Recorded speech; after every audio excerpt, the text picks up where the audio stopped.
have a word of prayer, and then we'll talk just a minute, and then we'll get into our Bible lesson. Okay.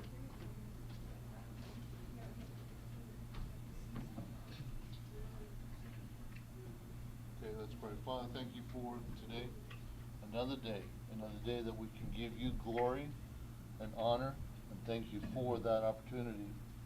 Help us today to better ourselves in every aspect that we can. In that precious name, amen. Okay, especially for the new students. We have new students? Shh. Oh? This year. Oh. Okay. Looks like hey guys. Help and probably. Hey, why are we talking?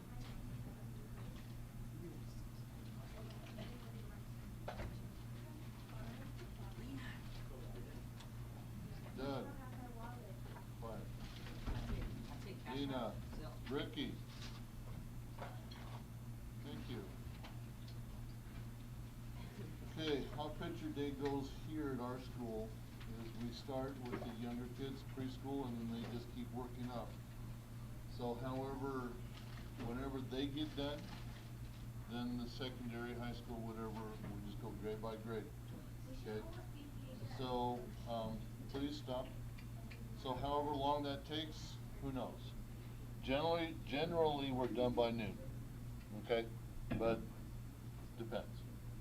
The DLs were supposed to get theirs taken first thing this morning, so that's why the G boys were probably here. The Okay. G boy.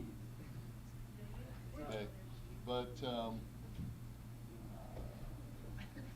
so anyway, I can't tell you one way or the other. So what time? It's just whenever it comes up. So you go, Adrian. You'll go when it's your time. Okay?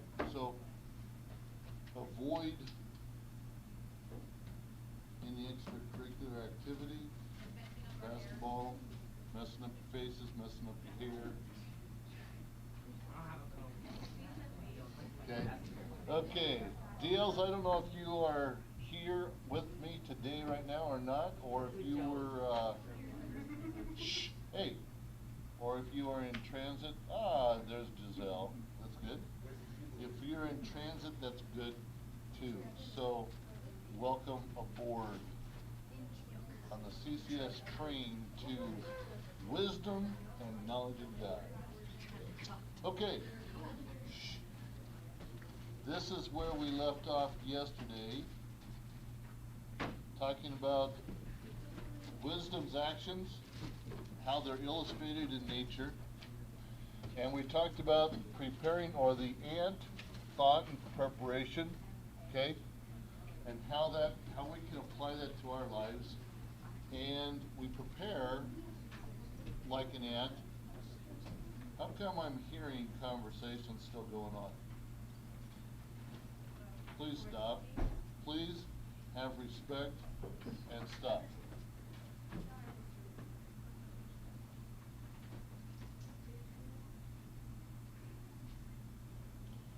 Okay, so the second way that we found out how we can prepare is preparing our heart. Okay? The first one was preparing our soul. That's in salvation. Preparing our heart is the meditation of the Word of God and God Himself, praying to God. Our third prep is the mind. Okay? Mind is central to our success in serving God. Okay? You have to have a mindset to do it. You have to be wanting to do it. You have to know what you're doing. Okay? And I probably have let this go by long enough, but the eating, it's not lunchtime. Put the candies away. Put everything of food essence away. The drink is fine. Okay? But candy, the food needs to be put away. Drink it at your 10 minutes, or eat it at your 10 minutes maybe. Okay? So anyway, the mind is the essential part. Yuvia, good to see ya. Okay? Sluggish, dull minds have little use in God's work, okay? Because you're not accomplishing anything for him. He wants a bright mind. He wants an alert mind. He wants somebody that can think and think properly, okay? Doesn't mean you're not a child of God if you have a sluggish mind, but you're just not there, okay? You're just not ready to do the work. So, prepare for subjects of education falls right into this. The better you prepare, the better you are in accomplishment, okay? And a lot of times the reason we fall short on the accomplishments is because we haven't prepared properly. So we fall short in God's work because we haven't prepared our heart, our mind for the accomplishment. Well, in history, you have the sovereignty of God and the providence of God portrayed throughout history, and you've heard this. History is his story. Okay? You've heard that. And it's his story because he was the creator. Okay? So everything that's there, everything that has happened, and everything that will happen is his. Is for his glory. Okay? His sovereignty. It shows his sovereignty and his providence. Okay? That's in history. In math, we have the orderliness and the design of the perfect God. Okay? And so we get the, and yes, we have the formulas to help us figure out that orderliness. Okay?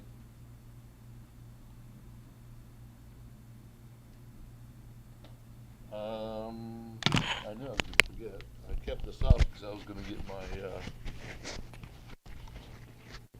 picture taken.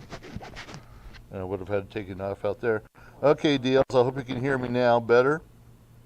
So I'll go back. Welcome, Giselle. Welcome. You guys don't see, but maybe you still heard me from the table, from my desk.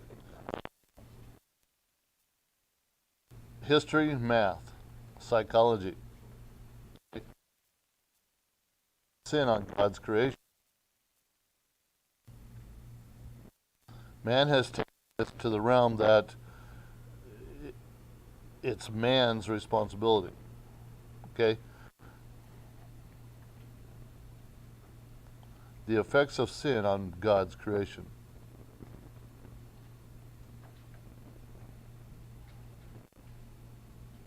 Okay? You have next category.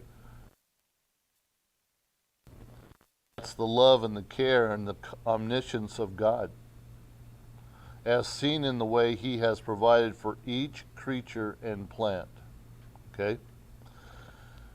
He's provided them with habitats, the environment specifically, and if we can go even more detailed,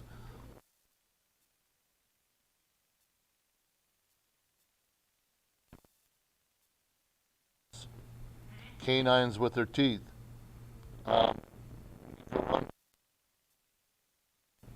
The protection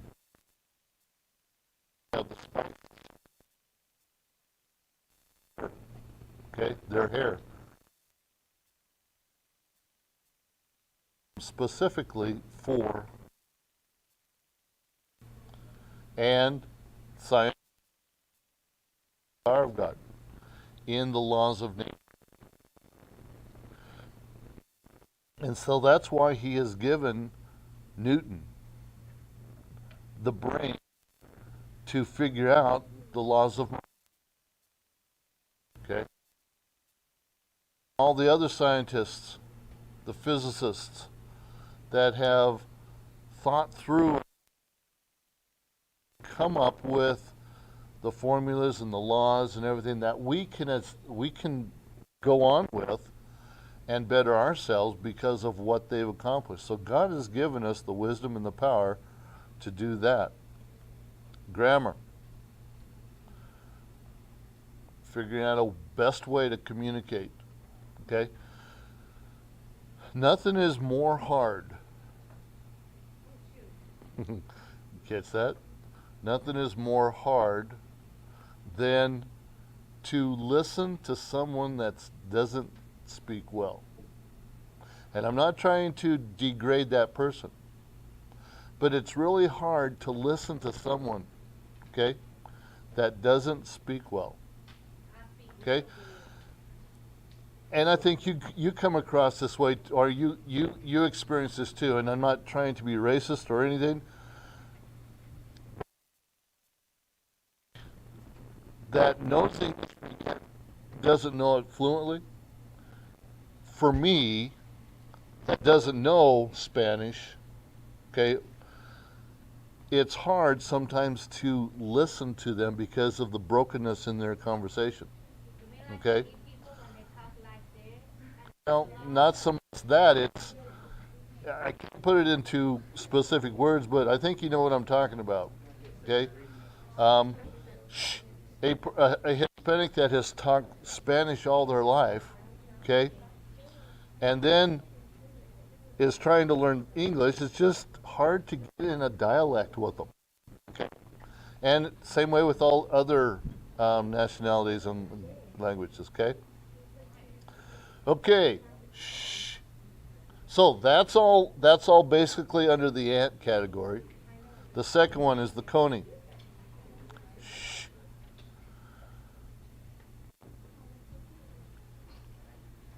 The coney.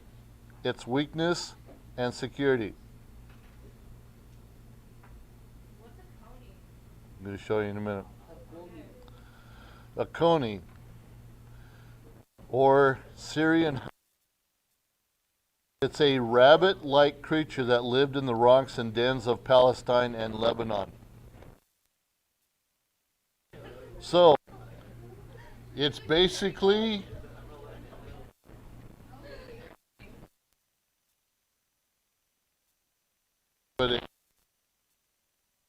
hey, hey, hey, it's of the rodent family, okay?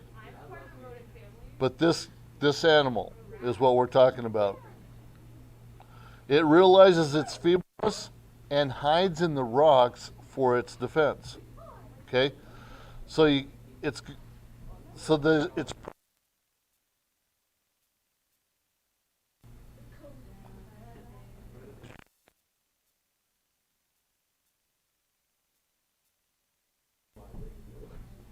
wisdom. Please stop. Wisdom. Doug, you're done?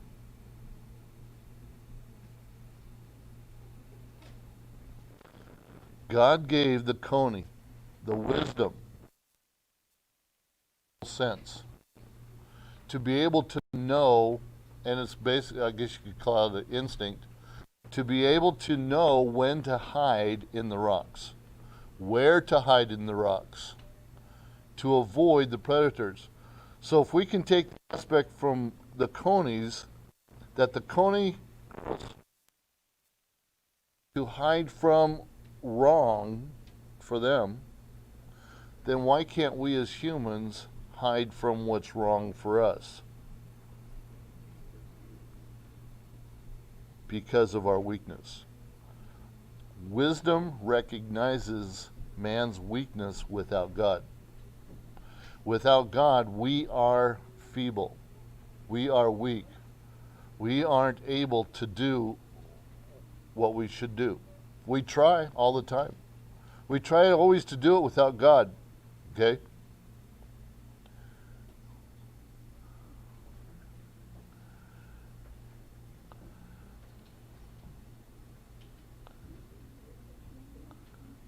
My mic, you can Giselle, give me a indication right now because can you hear me?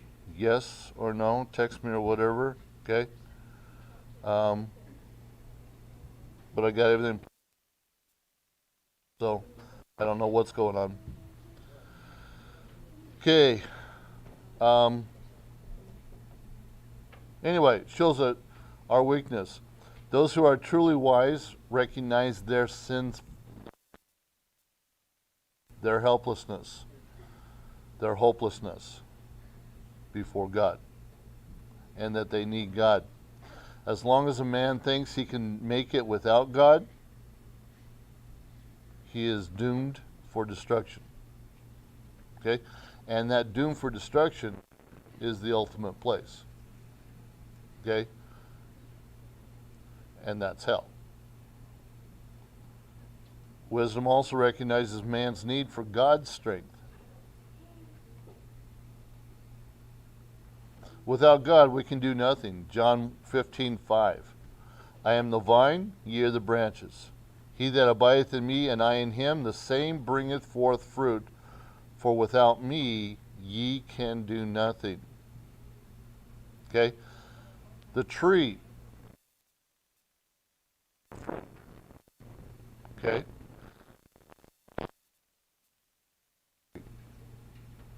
Okay? And the branches need the sunshine to create all of it, to create life in the tree. Okay? All things are, or with God, all things are possible. Philippians 4:13, I can do all things through Christ which strengtheneth me. Hang on. I know a little bit choppy at times, but it's okay. Sorry. Can you hear me now? Can you hear me now? Anything different? So, might be just a glitch that we have going on today. So, but at least you can hear me. Okay. David realized his weakness and knew where to hide. Okay. In Psalm 71:3 it says, Be thou my strong habitation, whereunto I may continually resort. Okay. The Lord was his hiding place to get the strength, to get the rest that he needed. Thou hast given commandment to save me, for thou art my rock and my fortress. Have you called upon the rock to help you? Third one is the locust. Sit down. The unity and the cooperation. The wisdom of the locust lies in their unity and their orderliness. Okay? They have no visible leader. They are orderly in flight. Okay? So if you ever see a swarm of locusts, okay, it's a mass of bugs coming at you. Okay? It is not bugs all over the place. Now, when they get closer, it seems that way. But as you see them coming, it is just this swarm of bugs in the sky. It's like a black cloud in the sky when it does happen. There's no independent spirit among them. They are all fighting among themselves, not wisdom. It's not wisdom from above, but it's earthly, sensual, it's devilish. How would it be sensual? Please explain. How can it be sensual? Yes. Why? Because of man's thoughts. Not sensual. Because it's his thoughts. But you're fighting with yourself. No. You're fighting amongst others, Christians, plural. Okay? And so it becomes a sensual thing because of your individual thoughts.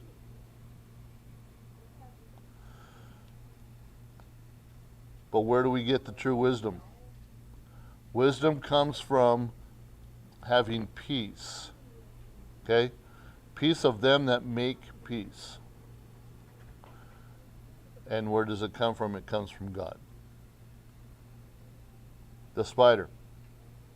It's boldness in prayer is the idea behind this one. Although the spider is small, it lives in palaces of kings. So just because it's a spider, just because it's a bug, doesn't mean it's not allowed to live wherever it wants to. It can live, there's probably spiders in the White House. Okay? There's spiders in your house. Okay? There's spiders everywhere. Okay? Lessons from Pilgrim's Progress about the spiders. The spider's venom is a picture of man's sin. Okay? The spider's web is a double picture of the snares and the wiles of the devil and the weakness of man's best efforts.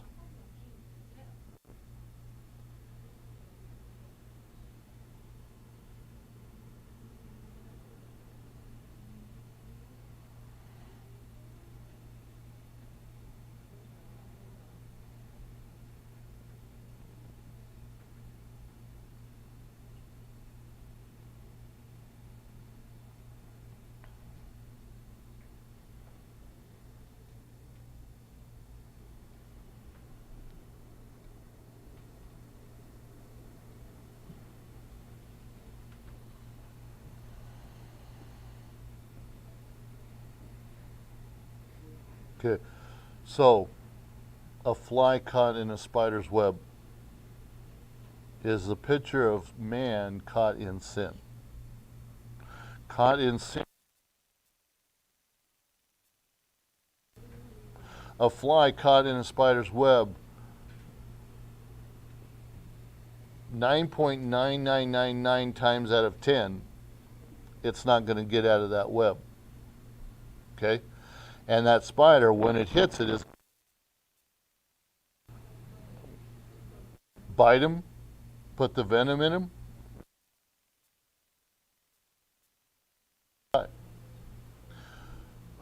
Are you allowing Satan to put his fangs into you? Are you allowing him to put the venom of sin in your life? Are you caught in the web of sin?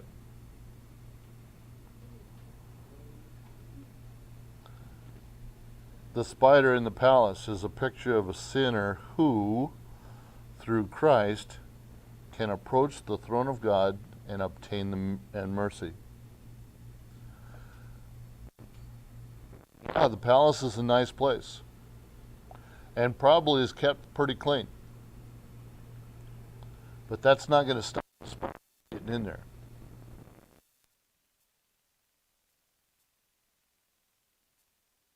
Area. Okay?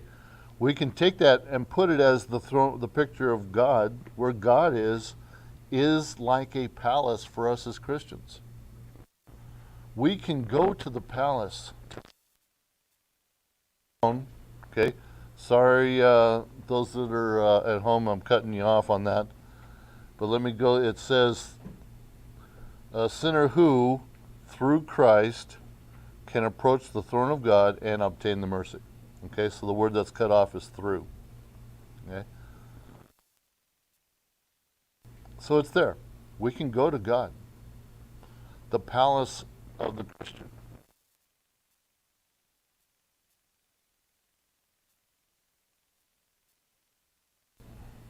So, where are you in your Christian life? Okay? I keep asking this every day because it's important to ask. Because I want you to think about what you're doing. Where are you at in your spiritual walk? Excuse me. Where are you in the wisdom ladder? Where are you in the fear ladder? The fear of God. Are you inching up on the ladder? Or are you willing to stay on the bottom rung? Your life is going to portray that.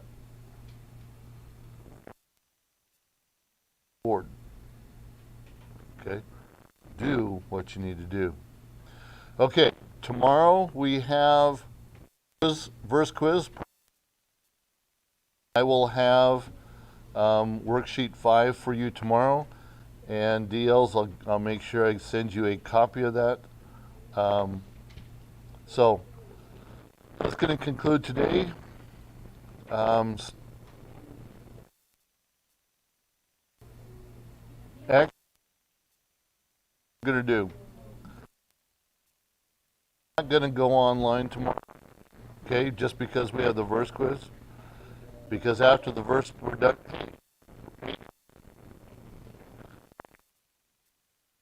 Usually don't have class anyway. We just let them work on the.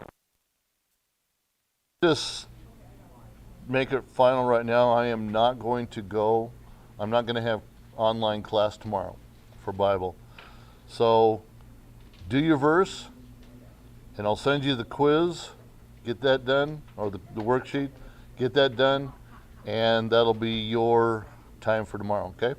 So you can sleep in a little longer, okay? Okay. See you later. Have a good day. That concludes another saga of wisdom with God. See you later.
Okay, for distant learning, we are taking our quiz over the Red-Headed League, the reading quiz.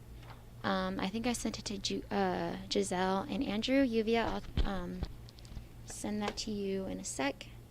But you can go ahead and take that or just wait until our lecture. We're going to go over grammar today. And then that's it for literature. It's just the reading quiz. So.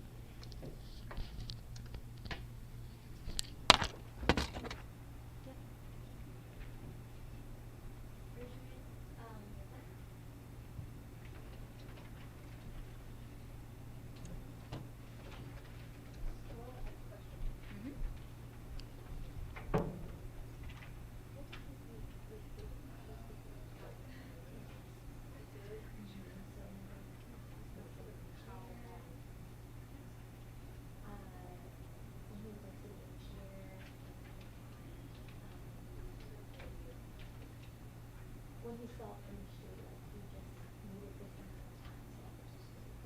When he was sitting with Dr. Watson in the opera. Or whatever, violin. Number 9, you guys do you have a question about number 9? It's when he sat in a chair and he said, I need this amount of time to solve this issue. I'm not gonna help him, right? Number 9. I have no idea.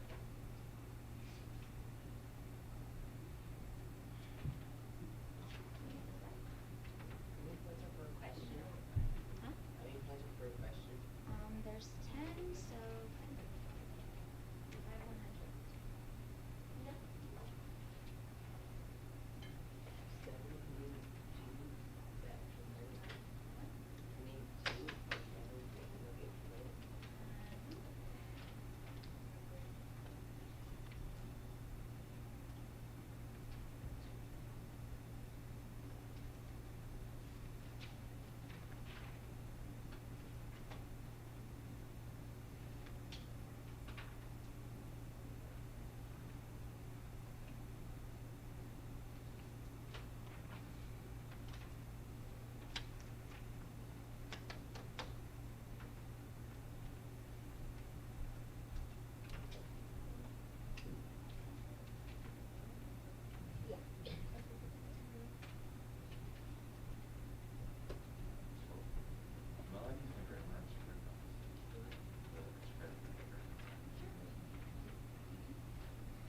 Adam asked a good question. If you guys had grammar, there are 10 points from doing that one exercise with the sentences. You can add it onto this. I don't even remember that word.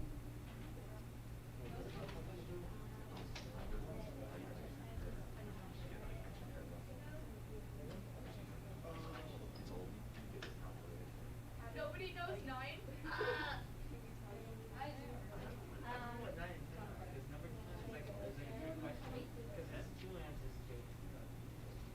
Yep. Hang on. Adam, you said you wanted to use it? Yeah, I just Chris, wrote you it wanted to use it?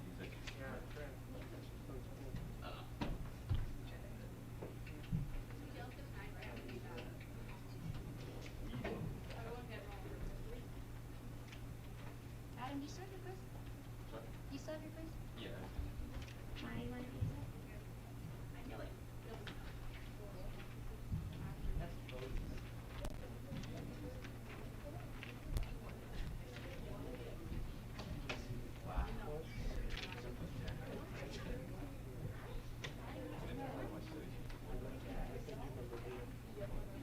You don't remember this is such a detail that we reviewed in class like 5 times yesterday? Yeah. It was the exercise that you had to write the sentences in when we were doing like vocalization and things like that. It was exercise D. I can't tell the hair.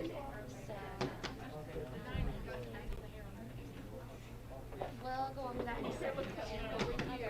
And then you can just bring me your book and then I have a question for number 9. How many months? No, he sat down in a chair and he said he needed this amount of time just to solve an issue. Okay, are you still have the quiz?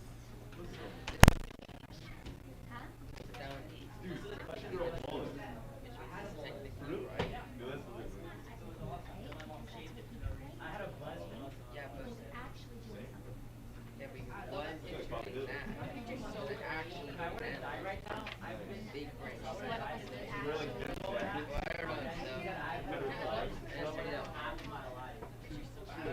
You also mentioned it in class yesterday too.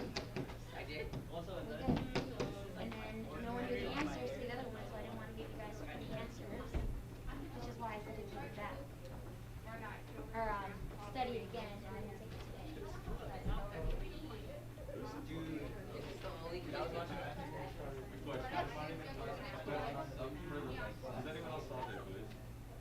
Raise your hand if you still have your quiz.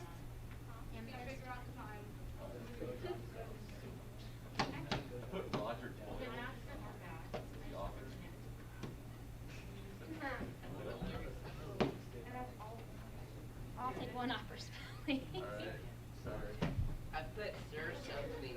I know I started with the sir, so I was like, let's go put sir in a random last name that I didn't get my. All right, guys, go ahead and finish up.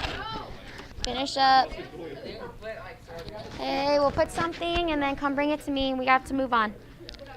An hour, it took them an hour. Yeah, if you just Okay, Ricky, can you finish up and bring it to me? you're cheating. If you get number 9 right, then everyone knows you cheated. Automatically. Or maybe studied. Yeah. Nope. No, 5. I put 5. 3 days? It took them 3 days to solve the case, guys. Come on. Ricky. 5 and 4 are my go-to numbers. Okay, guys, go ahead and take out your grammar books. Adrian, guys in the back. Okay. Go ahead and take out your grammar books. Did you guys already take your pictures? No. No. Haha, we're going last. Dead. Actually, no. Trust me. We still have a quiz out. Shh. Take out your grammar books. Class. Ricky, finish up and bring it to me, please.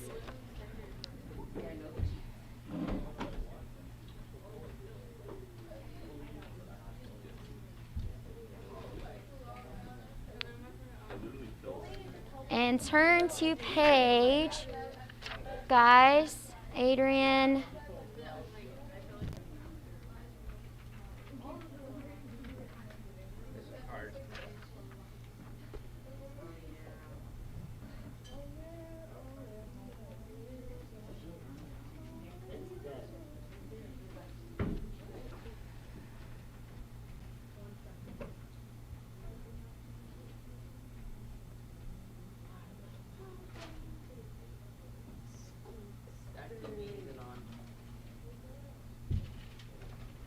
Sure, take the whole class period to put a pencil away.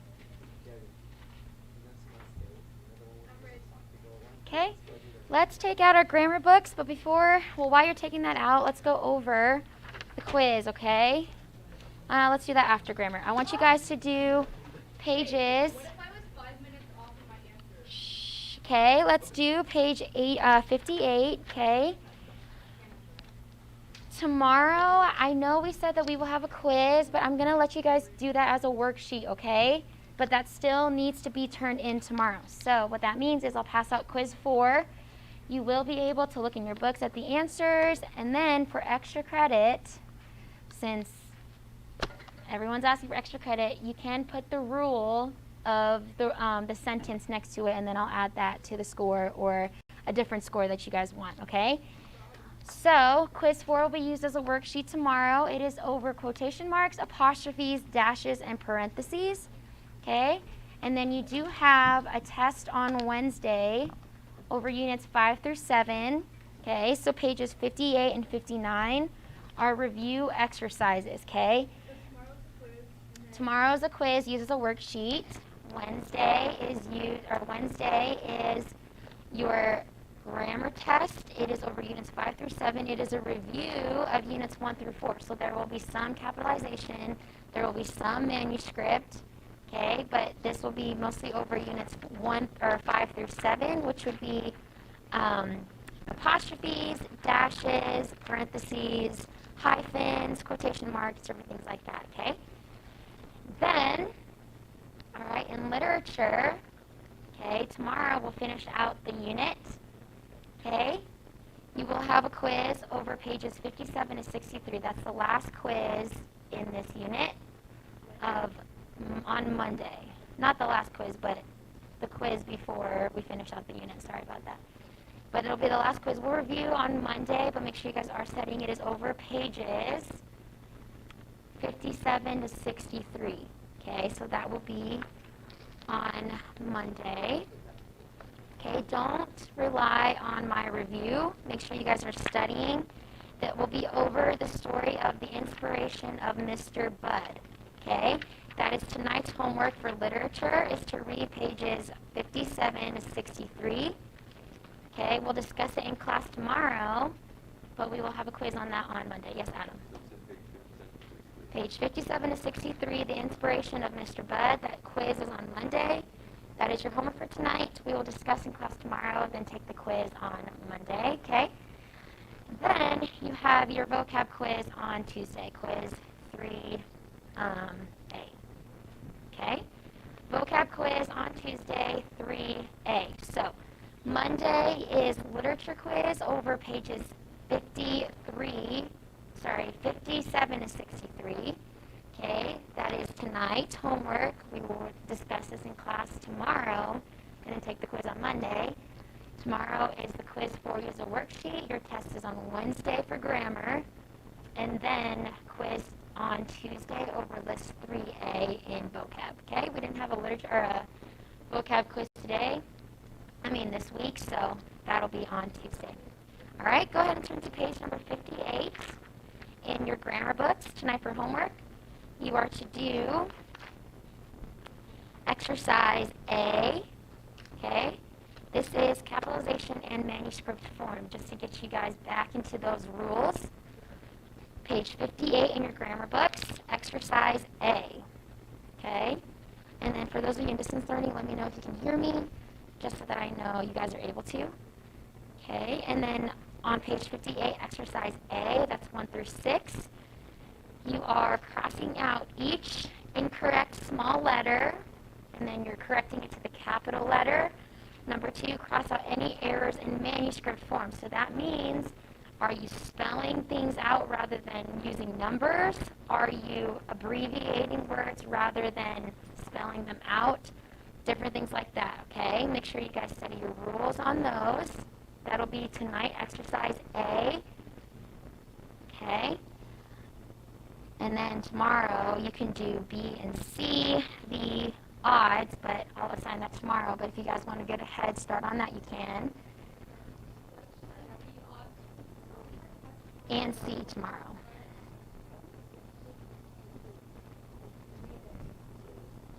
But tonight is exercise A. B and C odds are tomorrow. Tonight is just exercise A, 1 through 6. There's only 6, so you can do 6, okay? All right, that is your homework. If anybody has any questions about using dashes, parentheses, anything like that, let me know. Okay, but then let's take out our literature books and go over our quiz, okay?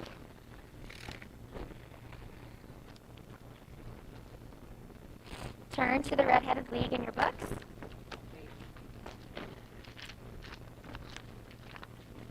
Okay, the Red-Headed League.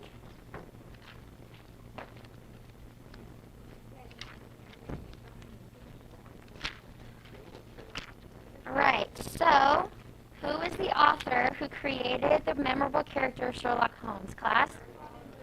Doyle. Okay, Doyle is the author, and he is an author to know. Make sure you know that he wrote the Red-Headed League. Okay, who is the narrator of this story? Watson is the narrator. Okay, so Watson was the narrator. It was better that he was the narrator because Watson noticed all the details that Sherlock Holmes did. But yes, he was able to explain the process of Sherlock Holmes in something that we can more understand. Because if you guys notice, Sherlock Holmes, when his reasoning and his deduction and all his process of thinking, it was very all out of this world, processing. The little things that he saw, he was able to come to a conclusion about. So it says that he saw, he talked to someone from the pawn shop, and he was able to tell that he was already a criminal. different things like that he was able to just right off the bat notice. And Watson was a better off narrator because he was able to explain those reasonings and he was able to come up with reasonings on his own, but in a way that we can understand. Yes, Adam? Conan Doyle, that is before pages 57 to 63. It'll just be over the inspiration of Mr. Budd. Sorry? I got the sound symbol correct. Good. Okay, so that was Watson, the narrator. All right, who is Sherlock Holmes's client? Mr. Wilson, okay? Mr. Wilson was the one who got the job of copying the encyclopedia for £4 a week. Okay, he had to stay in a room for 4 hours a day, could not leave. All right, that was one of the suspicious details. Okay, in order to continue the league, they had to copy the encyclopedia. The client earned £4 a week. Okay, how long did the Red-Headed League continue in operation, class? 8 weeks. And on the 9th week was when the Red-Headed League was dissolved, which was when he brought the case to Sherlock Holmes. Okay? Mr. Wilson only wanted to know why it was dissolved because he wanted to still earn that money. That's why he brought the case to Sherlock Holmes. So it was 8 weeks, and then on the 9th week it was dissolved. Okay, suspicious details. So we already said this. They weren't allowed to leave for 4 hours in the day. All right, the last question, or the second to last, number 8, Vincent Spaulding claimed to be developing film in the pawn shop basement. What was he actually doing, class? He was digging a tunnel into the bank, okay? So, Vincent Spaulding was Jabez Wilson's assistant. He was the one who brought the paper to the Red-Headed League to Jabez Wilson, and Jabez Wilson was like, oh yeah, this seems legit. I'll take this job. So Vincent Spaulding was actually one of the men who was in cahoots with the bank robbers to dig a tunnel and rob the bank, okay? How long did it take Sherlock Holmes to solve the mystery? Okay, sorry I misspelled the word Holmes on the quiz, but let's look on page number 50, okay? Page number 50, all right. If you guys read in the middle of on the middle paragraph on the left-hand side, it says, "What are you going to do then?" I asked. Mr. Watson was asking Holmes, okay, "What are you going to do then?" I asked. He says, "To smoke," he answered. "It is quite a 3-pipe problem, and I beg that you won't speak to me for 50 minutes, okay? 50 minutes is how long it took Sherlock Holmes to solve the mystery. He curled up in his chair. That's all he needed was 50 minutes. Okay, that's how long it took him to solve the mystery. And in the end, who did Vincent Spaulding turn out to be? Okay, John Clay. What was the significance of John Clay? Who was he? Who was he? Okay, he was a bad guy, but go ahead and turn over to page number 54, okay? Page 54, Vincent Spaulding ended up being John Clay. John Clay was actually a notorious robber that had eluded or escaped Holmes and Watson before. If you guys see on the right-hand column, middle paragraph, it says, "I have 1 or 2 little scores of my own to settle with Mr. John Clay," said Holmes.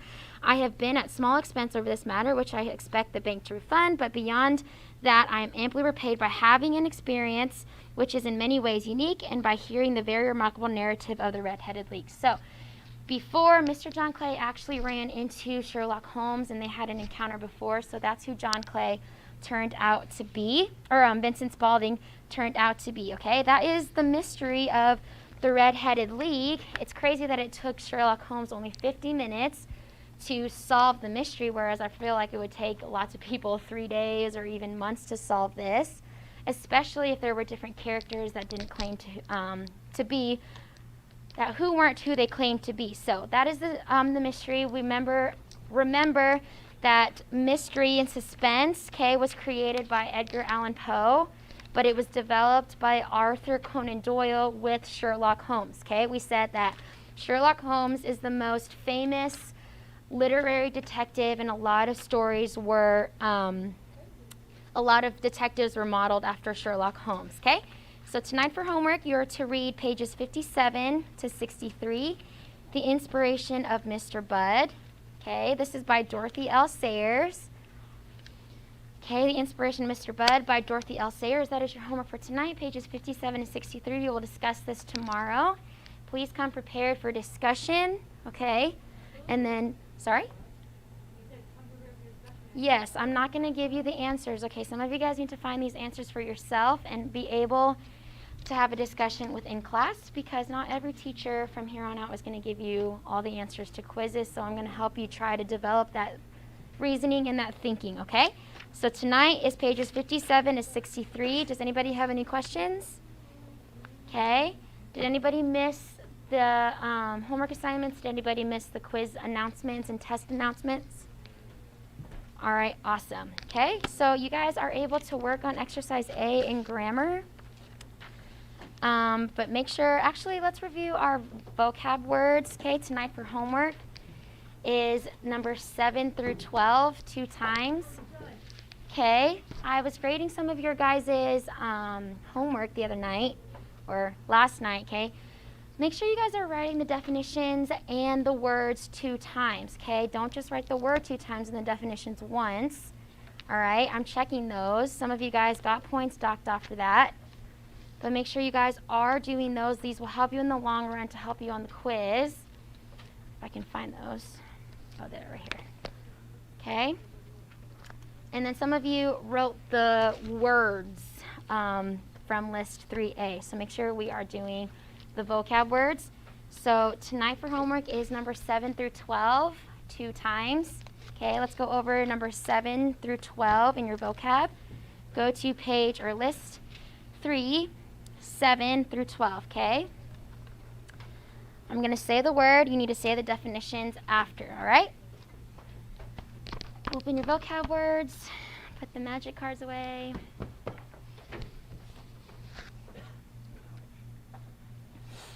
Okay?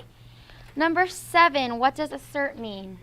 Forcefully state that something is true to declare, to insert oneself forcefully, to make one's presence known. Okay, a little louder, class. Assert means to forcefully state that something is true, to declare, to insert oneself forcefully, to make one's presence known. Good.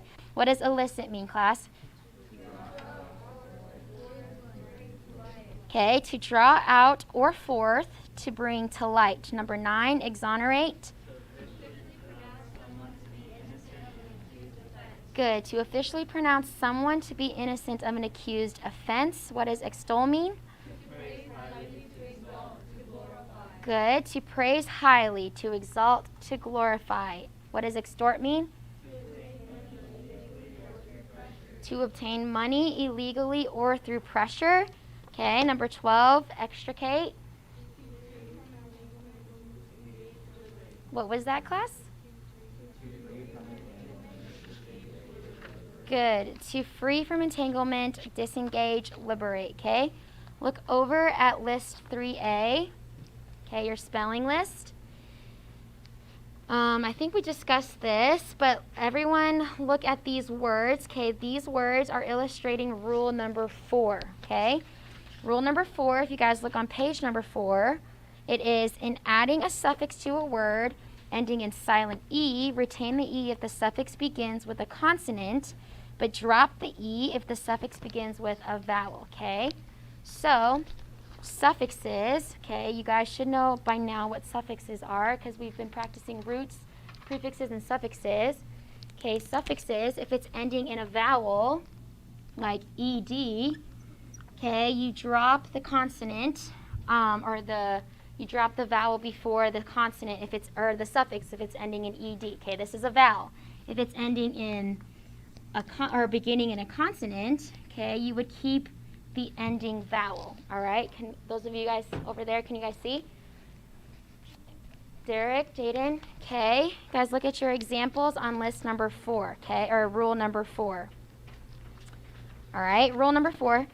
The common exceptions, okay? The common exceptions, drop the final E when MENT is added to the words ending in DGE. So make sure you guys note this. The exception to the rule would be judgment, okay?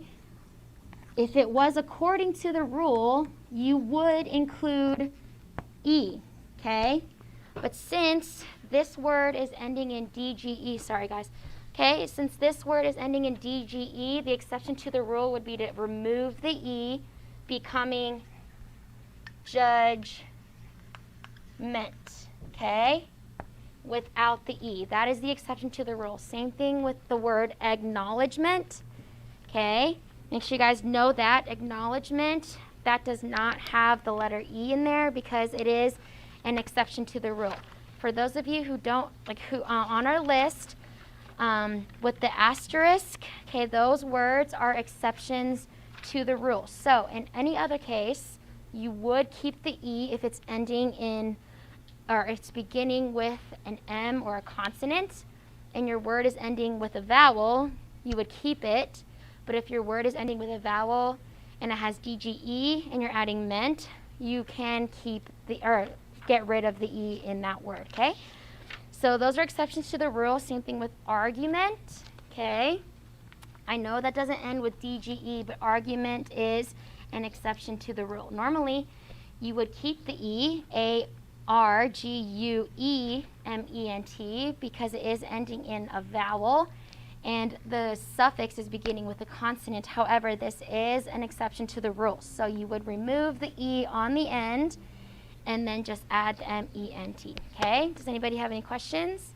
All right, notice how the number 3, advantageous, is an exception to the rule. You would keep the E on the end, okay? Number 6, argument, that is an exception to the rule. You would remove the E, okay? Number 10, same thing, canoeing. Normally, according to your rule, you would remove that last E. However, in this word, since it's an exception to the rule, you would keep the E in canoeing, okay? And then also noticeable. The word noticeable is an exception to the rule, all right? Other than that, if you guys don't have any questions, that concludes today's lesson. Some of you guys, though, didn't turn in your homework from yesterday, numbers 1 through, or from Tuesday. Vocab words numbers 1 through 6, okay? You can turn that in for partial credit, but right now it is a 0 in My School Works, okay? We need to be on top of turning in homework. For spelling, we said at the beginning, it was 7 through 12 2 times. Do we have grammar? Yes, exercise A. Oh, that's it? Yep. And what was that credit? It was something about That's on the quiz tomorrow for your worksheet, okay? for the So, did you write any of the homework down? Okay, so just write it down so that you're not confused about what the homework is, or mark it in your book, okay? I did. So like Grammar is page 58, exercise A. Vocab is words 7 through 12 2 times. Okay, vocab and definitions. Literature is page 57 to 63. and the credit is on the thing behind the right? Mm-hmm. Is that on the quiz? The quiz is used as a worksheet tomorrow. I say if anybody has any questions, and then you ask me at the end and you're still confused.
Shh, everyone should be putting everything away.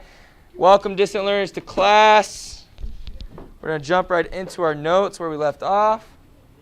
What were we talking about yesterday? Someone raise your hand and mention one thing. Adam. Broad, but I like it. We were talking about Africa. What about Africa? That eunuch dude. We did talk about the Ethiopian, the eunuch, that God sent Philip to give him what the Bible meant. What else?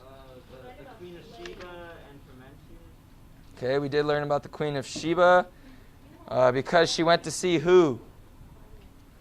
Solomon. Why do we know? Yes, Solomon. What's in the Bible? Sophia. Simon of Cyrene. Why do we know him? He carried Jesus' cross. Good. That one should be turning on. Okay, while that's loading up, can I just go through some of the stuff we talked about yesterday? Ooh, what happened? What just happened? There we go. Yeah. Okay, we talked about these two guys yesterday, Odysseus and Frumentius. Okay, remember these were two people that were slaves, but led the nation of, or not Africa, but led this area of Ethiopia. And then Frumentius became like their Christian leader. Okay, remember we talked about that? Man, I'm hot. I'm sorry, I gotta turn it down more. Keep turning it down. Good job. Just to like 72 until it gets cool, and then I'll turn it back to normal. Garrett, if you have a phone tap, hold it as very Shh. All right, please no talking. I have to do it in my other class as well. We're talking a little bit too much during class. If I'm talking, you're not talking. At the end, you can talk if I let you. All right. We're talking about Ethiopian Christians, kind of their background, and that they became cut off for a long period of time, about 900 years. Okay, we talked about during the first century, Rome ruled a lot or all of North Africa, which was that was the only part really inhabited at the time. Simon of Cyrene, like we talked about. We also talked about, I believe, these Christian leaders from Carthage, Tertullian and Cyprian. There's two theologians we talked about yesterday as well. Can someone name them for me? Confucius. Nope. Theologians from Alexandria. Clement and Oregon. Yes, good. I think Adrian said them as well. Guy from Hippo. Like Oregon. Okay. We had one of them, or this book was written by Clement. What was it called? Shepherd of Tender Youth. Shepherd of Tender Youth. Good to use the notes that were given. Good job. Okay, we also talked about Athanasius. Shh. Remember, when are we talking? There you go. Okay, these are the two greatest North African Christians. Okay, and I believe that's where we left off. Yes? Yeah. All right. Give me 1 second.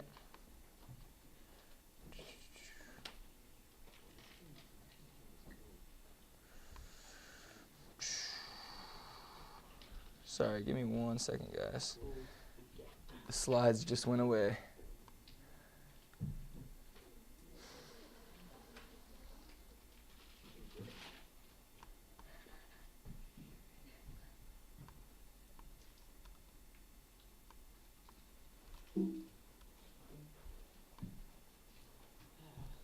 Getting the slides back. Give me 1 second, guys. What'd you say? Nothing. That's not true. PowerPoint's unreliable. Who? Oh no. Who? What, friend? Who? What do you say? Microsoft, bro.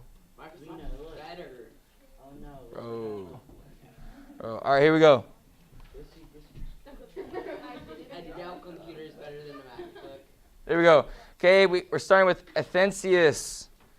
Okay, he's the one who spoke. Man, it's still warm. I turned that down, but it's still warm. He spoke for the deity of Christ and the doctrine of the Trinity at the Council of Nicaea. I turned cool and is it not on? It's on, I thought. Dude, I bet it's broken again. Maybe, just leave it alone. It's not on. I kept it off, huh? Yeah, we'll just do that. All right, there we go. All right, so here we have Athanasius, sorry, that's a tough name for me to say. Okay, he spoke for the deity of Christ and the doctrine of the Trinity. Okay, I think I mentioned that a little bit as well yesterday. Okay, we also have this man named Augustine. Oh, Austin. Oh, Austin. Like 5 minutes. 12 nights and a half. Shh. It's okay. Just for Austin, we'll keep it up there. Good? Yeah. You sure? Yeah. All right. Augustine, he was the champion, the biblical emphasis of salvation by grace alone. Salvation is only through grace or believing on the name of Jesus. Okay, he is remembered for saying, "Thou hast formed us for thyself, and our hearts are not at rest until they rest in thee."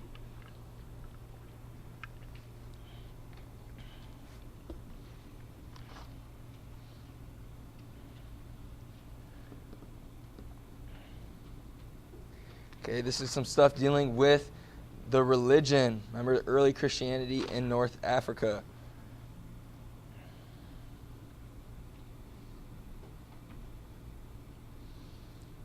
Okay, but during a lot of Africans' time, there were also conquests that we're going to see come right after this quote and stuff, but by the Muslim religion. Okay, during the AD 400s, such barbarian tribes as the Vandals ravaged through North Africa, to be followed in the 600s by Muslim conquerors, okay, from the Arabian Peninsula. By AD 700, North Africa from the Isthmus of Suez to the Straits of Gibraltar was almost completely dominated by Arabic-speaking Muslims, who intermingled with the native Berbers and other North African peoples. Most of Africa had to wait until the 1700s and early 1800s for any Christianity or Christian missionaries. All right, so again, we see that dark time where it's Muslim for the most part, and they didn't see Christianity or Christian missionaries until when? I just said it. 1700s to 1800s. Good, Doug. At least someone's paying attention. I'm just kidding. I'm sure other people are as well. Okay, but with that, we're going to get into the important centers of trade within Africa. So first we have, okay, along this east coast, although Europeans knew next to nothing about the interior of Africa, south of the Sahara, okay, remember they only knew about that northern part of Africa, mainly Egypt. Okay, until the 19th century, the continent was well known to Asian peoples in early times. As early as 1500 BC, the Egyptians traded extensively along the Red Sea and the Gulf of Aden with the people of, it's pronounced Punt, most likely modern-day Somalia. As you can see, Somalia is also known as the Horn of Africa. Okay, but this place of Punt. From a number of cities along Africa's east coast, where Kenya and Tanzania are today, merchant vessels sailed through all of Arabia, India, China, Siam, carrying cargoes of iron, ivory, and gold. These ships returned to East African ports with porcelain, precious stones, so they went for trade obviously, and silk from the Orient. This extensive trade was carried on for hundreds of years until the Middle Ages, when the Portuguese determined to become involved in these commercial activities as well. Okay, so this idea of trade or center of trade in Africa started here in Punt, or modern-day Somalia. Okay, and they would go all the way to the Far East with China and trade for silk, porcelain, other things. Okay, but we're going to see this other rise of this specific empire, the Ghana Empire. The Ghana Empire, if you guys don't know where Ghana is, obviously there's a little map for you. Okay, I know some missionaries and people that live in Ghana. I have not been there myself, but my mother and oldest brother have. Okay, make sure our masks are on in class. Have you ever gone anywhere like out of the... Yes, I have. Where? I've been to the Dominican Republic. I've been to Haiti, Canada, but I don't really count that one. Hopefully one day I get to go to the Philippines with my wife. All right, make sure our masks are on in class. Adrian, Sophia, Derek. Make sure we're turning our seats around as well, please. Thank you, thank you. All right, Ghana Empire. This is ruled by African tribal chiefs along the western coast of the continent, near Niger River. Okay, it dominated trade across the Sahara between 8300 and 1200. Okay, so they use these rivers as sources of transportation. Okay, Middle Eastern Arabs brought salt, copper, and dried fruits to exchange for gold, ivory, and slaves. Skilled Ghanaians, craftsmen, also made fine jewelry and leather goods for trade. Okay, although Ghana Empire ruled an area of Africa, okay, Africa is pretty large. Ghana ruled that western side, certainly of trade. Okay, although that was, Africa would be occupied by states of Mali and Mauritania. The former British colony of Gold Coast took the name Ghana when it became independent in 1957. But we see this other empire that I just mentioned, the Mali Empire. Everyone ready? The Mali Empire. Oops, sorry. The Mali Empire dominated most of what is now Gambia, Guinea, Mali, Senegal, from AD, or approximately AD 1200 to 1500. Okay. We're going to see the greatest ruler of this Mali Empire was Mansa Musa. What a name. Mansa Musa. Everyone time to write this one down. Oh, we for sure did this last year. I totally remember that name. Yes, some of you, I think in the 10th grade, we did cover a lot of this last year. Okay, Mansa Musa, the greatest ruler of the Mali Empire. He made the trading center of Timbuktu a famous center for learning and culture. The reason why we're still doing it this year is because you guys didn't do half of it because of COVID, so they decided to just keep it the same. Okay, Mansa Musa. Okay, you're done it. Maybe underline or highlight Timbuktu. That's also an important term that's in there. Is a famous center for learning and culture. And they didn't let other people in. Whoa, it's spiky. Line of defense. What? Like when there's stop motion animation, you can see like clay figures walking around, like that's just the background. It looks like That's it. totally. Probably is. Again, these are old slides. They're not my own. I'm almost caught up with everything. New teacher. I should have my own slides maybe by next chapter. Hopefully they can be a little cleaner and newer. All right, but with this, okay, we have this Mali Empire. They had Timbuktu, famous place. The Mali Empire also ruled over lots of other modern areas of Mauritania, Niger, and Upper Volta. And its cities were centers for the caravan trade from beyond the Sahara. Okay, but the next empire, so these different empires that were important and centers of trade. Sorry, this mask is like itching my face. Okay, we had the Songhai Empire. The Songhai Empire. This is the third great African kingdom of the Songhai Empire. They dominated West Africa in the late 1400s to 1500s. It monopolized trade across the Sahara.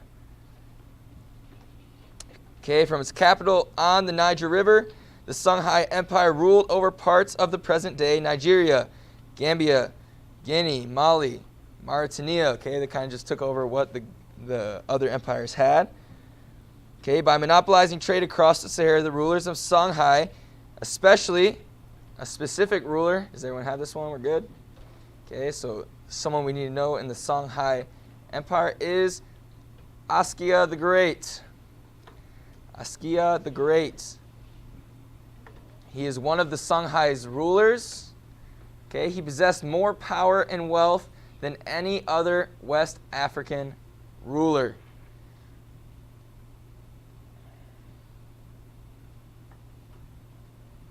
Okay, so just know he is one of Songhai's rulers, but he was the one that possessed the most power and wealth. Okay, during the 1200s, the powerful kingdom of Benin arose along the southern coast of present-day Nigeria. Okay, 1200s, this kingdom arose. Present-day Nigeria. Okay, it was led under the warrior King Iware, who extended the boundaries of the kingdom in the 1400s. He was remembered as their greatest ruler. Okay, so maybe just connect the dots. Kingdom of Benin is connected with King Iware.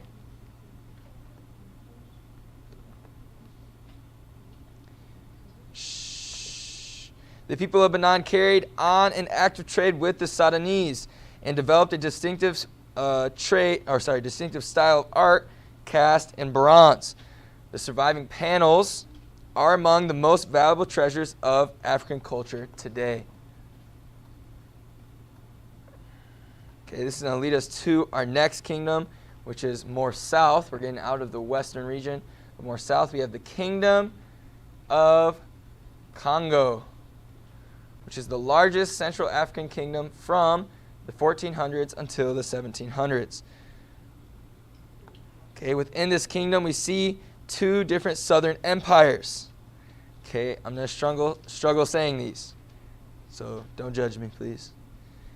Okay, they're going to be in this area or country of Zimbabwe. Everyone good on this one? Okay, so Kingdom of Congo, know that's the largest Central African kingdom. Okay, but Zimbabwe is a city in modern country of Zimbabwe, which is formerly known as Rhodesia.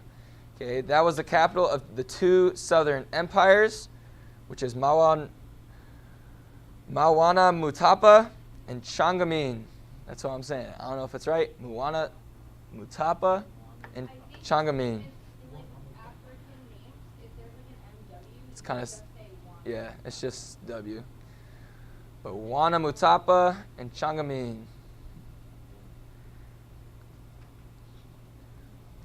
Okay, this is, again, what's the capital of these two places? Zimbabwe. It is the no. Okay, in this area, okay, we're going to see different beliefs within them. Okay, so we see part of this kingdom that is 60 acres complex. Okay, they had different stone buildings, including walls of 16 feet thick, 30 feet high. Okay, and it still stands. 1,000 servants were housed in this great palace of Zimbabwe. Okay, among the ruins, archaeologists have uncovered beads from India and porcelain from China. Okay, proving that they had trade even in those early times. Okay, they would trade their things all the way to India and China for porcelain, silk, and other things. But tribal life in this area. During the time of these great kingdoms, there were also many African tribes that lived simple lives in the deserts, jungles, mountains, savannas, okay, in the interior of this dark continent. For over 1,000 years, there was no clear Christian witness in the vast heartland of Africa. The fear, idolatry, superstition, and witchcraft associated with this belief of animism. Oh my gosh. Wait, so is that white thing her hair or those more beads? Shh. I believe they're like beads. Or a bad case of lice. No, I'm just kidding. I'm just kidding. Dude, how far would that have to go for that to all I'm just your kidding. life? Animism, the belief that natural objects and forces are inhabited by mostly malignant spirits. It kept most tribal Africans from learning how to use nature for man's benefit, and thus developed a high culture like that of other African empires. Animism. Okay, as you see, that is the end of the chapter. Okay, if there's other notes, I don't know why it keeps on happening with your guys's. They're like, I don't know if it's a study guide or something. But that is the end. Okay, but here's the thing. We have what tomorrow? A quiz tomorrow, and what on Monday? Okay, so we're going to review for the quiz right now. Okay, your homework. I'll give you homework. You can study for the quiz, and tomorrow we'll take the quiz. Ricky, put the cards away while we're in class. We'll take the quiz, and then we'll review for the test tomorrow. Okay, but for the quiz, Wait, bro. you want homework first? Sure. Just for you, Amethyst. Just for you. All right, the homework for tonight. Homework for tonight. Okay, so you don't want to start again studying for the quiz, maybe even start studying for the test. Okay, but homework for tonight. Actually, I think we already did this, so maybe not. Did we do page 59 already? 7? We did 59, 9 through 11? We did 9 through 11? We did the evens first, and then we did 9 through 11. All right, perfect. Then that's already made up. We're good on that. Okay, so you're studying. That's your homework. So maybe if you want to start doing a study sheet for our test on Monday, so it's already done. Okay, remember that's bonus. Every time you do a study sheet, maybe you can add stuff tomorrow. You can start on that. Yes, sir. So there's no homework test? No homework other than studying. All right, get good grades on quizzes and tests. For those who are like, hey, can I have bonus? Okay, your bonus is now no homework. You can study more for your quiz and test. Okay, so we're going to study for a quiz real quick after I take some questions, and then we'll have our quiz tomorrow and review for test. Jeremiah? Usually I do like 3 to 5 points, depending how nice the study sheet is. What's up? The quiz will be over pages 53 to 59, and we're going to review it real quick right now once we're done with questions. Adrian, question? So the quiz is tomorrow, and when's the test? Monday. We're going to review for quiz today, take the quiz tomorrow, review for test after the quiz. Okay, I'll always try to review with you guys. Sometimes I won't be able to, but I'll always try. All right, here we go. For the quiz, again, these aren't exact questions. Okay, I'll give you some of the answers. Some you're going to have to research and study for your own and find the answer. Okay, but here's some questions that are on there. Who was the first African on record to become a Christian? Talked about him. Who was the first African on record to become a Christian? Nope. What's the answer, guys? This one shouldn't be hard. In the Bible, it tells us God sent the man Philip. Yes, the Ethiopian eunuch was the first African on record to become a Christian. Okay, who was the greatest ruler of the Mali Empire? Just talked about it today. Mansa Musa. Okay, maybe you remember it. Mali starts with M. Mali Empire. Mansa Musa. MMM. Okay. Mansa Musa. He was the first great ruler of the Mali Empire. Okay, another one. Who wrote the oldest surviving Christian hymn?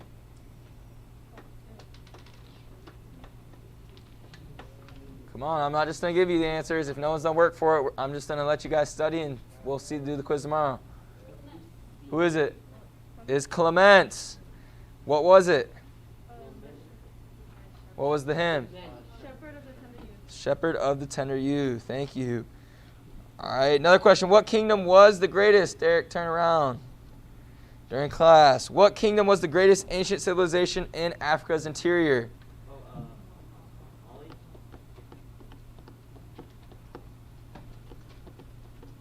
What kingdom was the greatest ancient civilization in Africa's interior? I'm not giving you the answer on this one. Okay, you have to go and find it for yourself, but that's the question. Okay, since we had a few different answers, make sure you go study your notes. It is in your notes. I believe we even covered it either yesterday or today. Okay, what kingdom was the greatest ancient civilization in Africa's interior? Find the answer in your notes. Who was one of the missionaries from Rome that were taken to Ethiopia?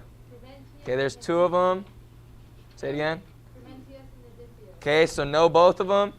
In the quiz, I'll tell you now, there's only one of them, so it should be pretty easy. Multiple choice.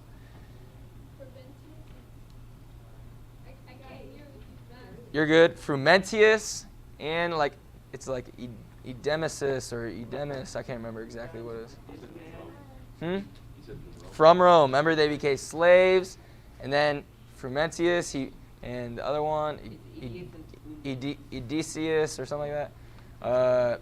They were slaves, but then they led them with the Christian religion. Frumentius went to Egypt, found other people to come back and be witnesses, and he became the leader or pastor or whatever you want to say of the Christian church. Okay, the Great Rift Valley is the largest rift in or on the Earth's surface. True or false? True. Simon of Cyrene is the man remembered for carrying Jesus' cross. True or false? Zimbabwe is an important center of trade. It was a famous center of learning and culture in the Mali Empire. True or false? Zimbabwe, an important center of trade, was a famous center of learning and culture in the Mali Empire. Good.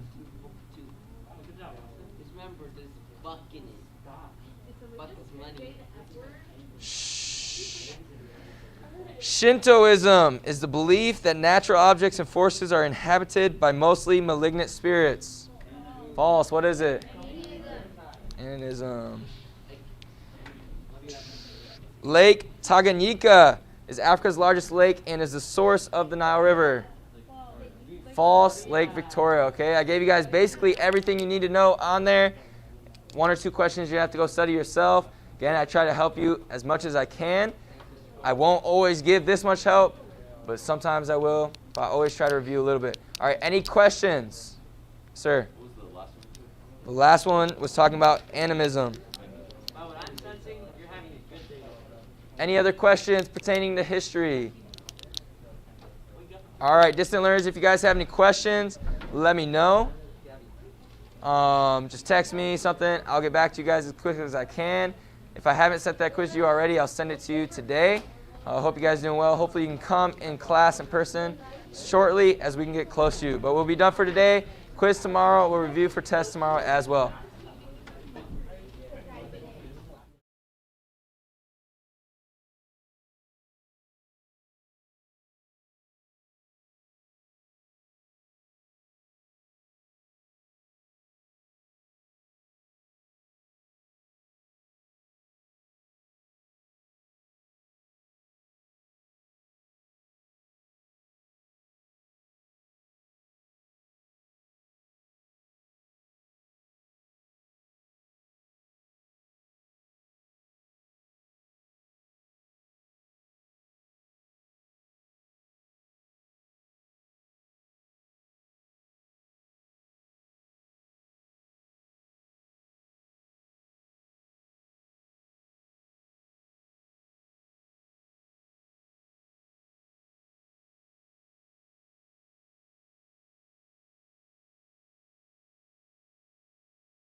All right, welcome to geometry. We're in 2.2. We're talking about triangles proved congruent by side angle side. So let's go and get out our books and our supplements. And our supplements, we're starting out at the bottom of page 32.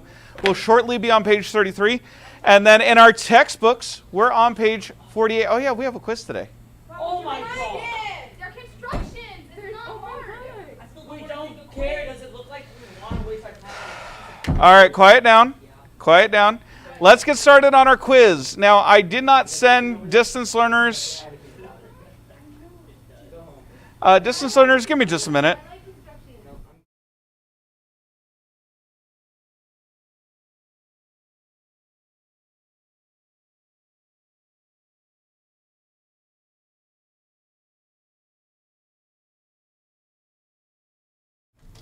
All right, so what we're going to do for our quiz.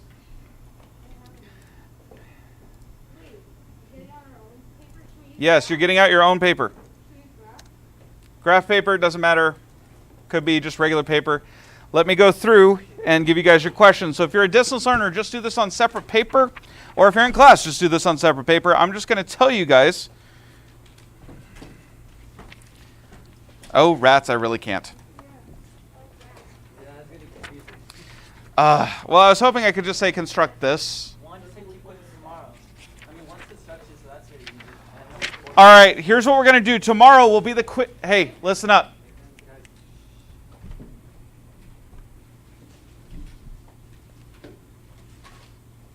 Tomorrow will be the quiz that was originally scheduled for tomorrow. I was going to try to give this one over this way, but you can't do it this way. So I'll have a printout ready for Monday. So Friday, you guys have quiz 8 over 1.26 through 1.27. That is terms. That is closed book, closed supplement. Monday, I'll give you the one on constructions that's open supplement, so that way you guys don't have to study over the weekend. Tomorrow's quiz is the same. Like, that's not changing. So it's over 126 through 127. All right. And then I'm going to give the construction quiz that was supposed to be today on Monday of next week because I completely forgot to make it. Yep. Like, completely spaced. I don't normally have quizzes on Thursday, so I didn't even look.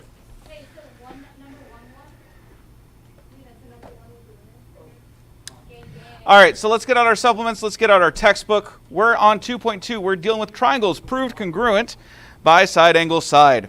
Oops, it looks like I'm a little out on stream. All right, so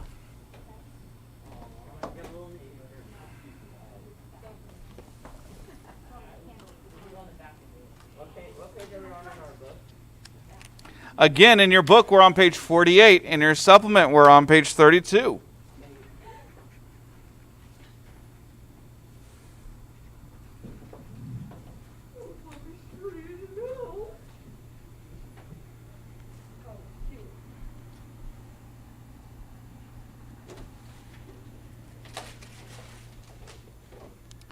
Now, we talked yesterday about Theorem 1. Theorem 1 is dealing with side angle side as a statement. And so now, from now on, because we proved this, we went through the proof yesterday. All right, because we have proven this, now we can use side angle side as one of our reasons. Okay, so we don't have to necessarily move a triangle around as long as we can prove side angle side are equal, the two triangles are congruent. Does that make sense? Okay, so let's go into a corollary. Now, a corollary to a theorem is another geometric statement that is easily deduced from the given theorem just proven, okay, or just proved. So here's what I mean by that.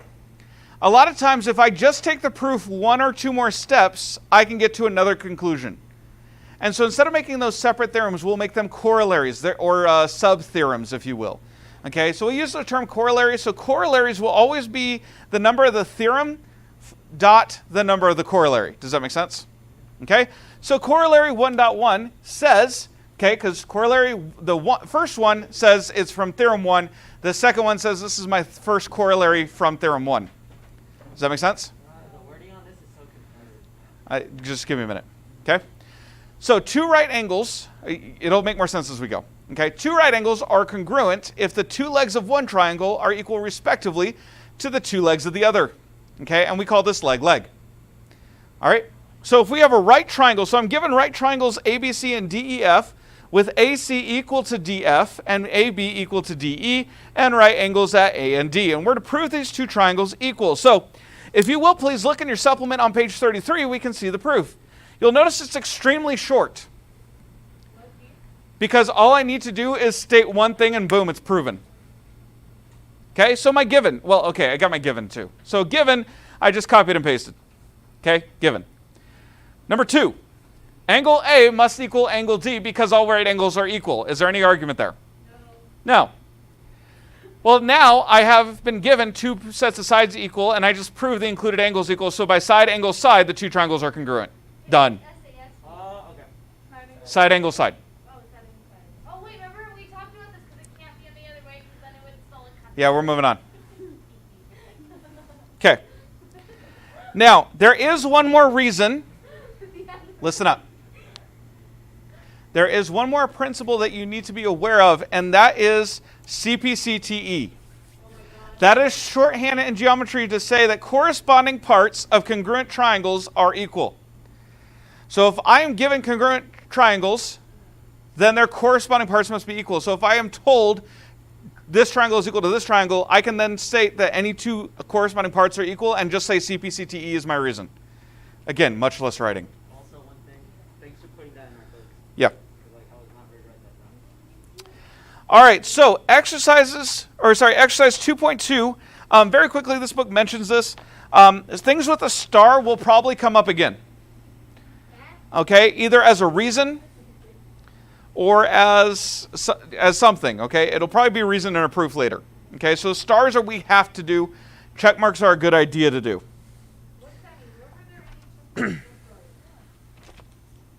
So you look at number 1. It has a check in front. No, in your book. On page 49. You see the check marks in front of the numbers? That means those are important concepts to make sure you can do for quizzes and tests. Anything with a star means that it'll be used as a reason later on. So when we prove something in an exercise that has a star, you're going to need to create a list of proven statements at the end of your supplement because your book does not include those. Okay, so you're going to have on a separate sheet of paper on the top the words proven statements at the end of your supplement, and you're going to keep adding to that, and you'll have to add sheets of paper as you go too. All right, because we're building a whole system of logic here. I literally don't even understand what you're saying at all. Don't worry, I'll walk you through the first one when we do it. Douglas. For these theorems and proofs, is it going to be multiple choice on our test, or going to be fill in the blank? It'll be fill in the blank. You start out with fill in the blank, and then you get to where, here, prove this thing. Here's the given, here's what you're trying to prove.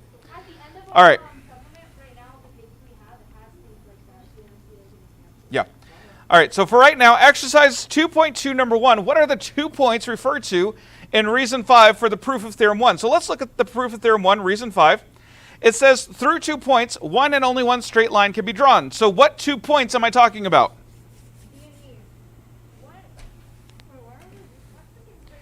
In your supplement, we're on page 33. We're doing exercise number 1. If we look at proof of theorem 1, reason 5, it says through 2 given points, one and only one straight line can be drawn. Well, CB has already been drawn. Okay, so what 2 points am I talking about then? Nope. Look over at the statement 5. It's either CB or it's FE, and if we've already drawn CB, which one do I mean? Oh, There we go. Okay, so those are the 2 points. So if you make a reason, or if you state a reason, it should be very clear in your statement what you mean. They should be capitalized. Points are always caps. E and F, yes. Oh, hey. I'm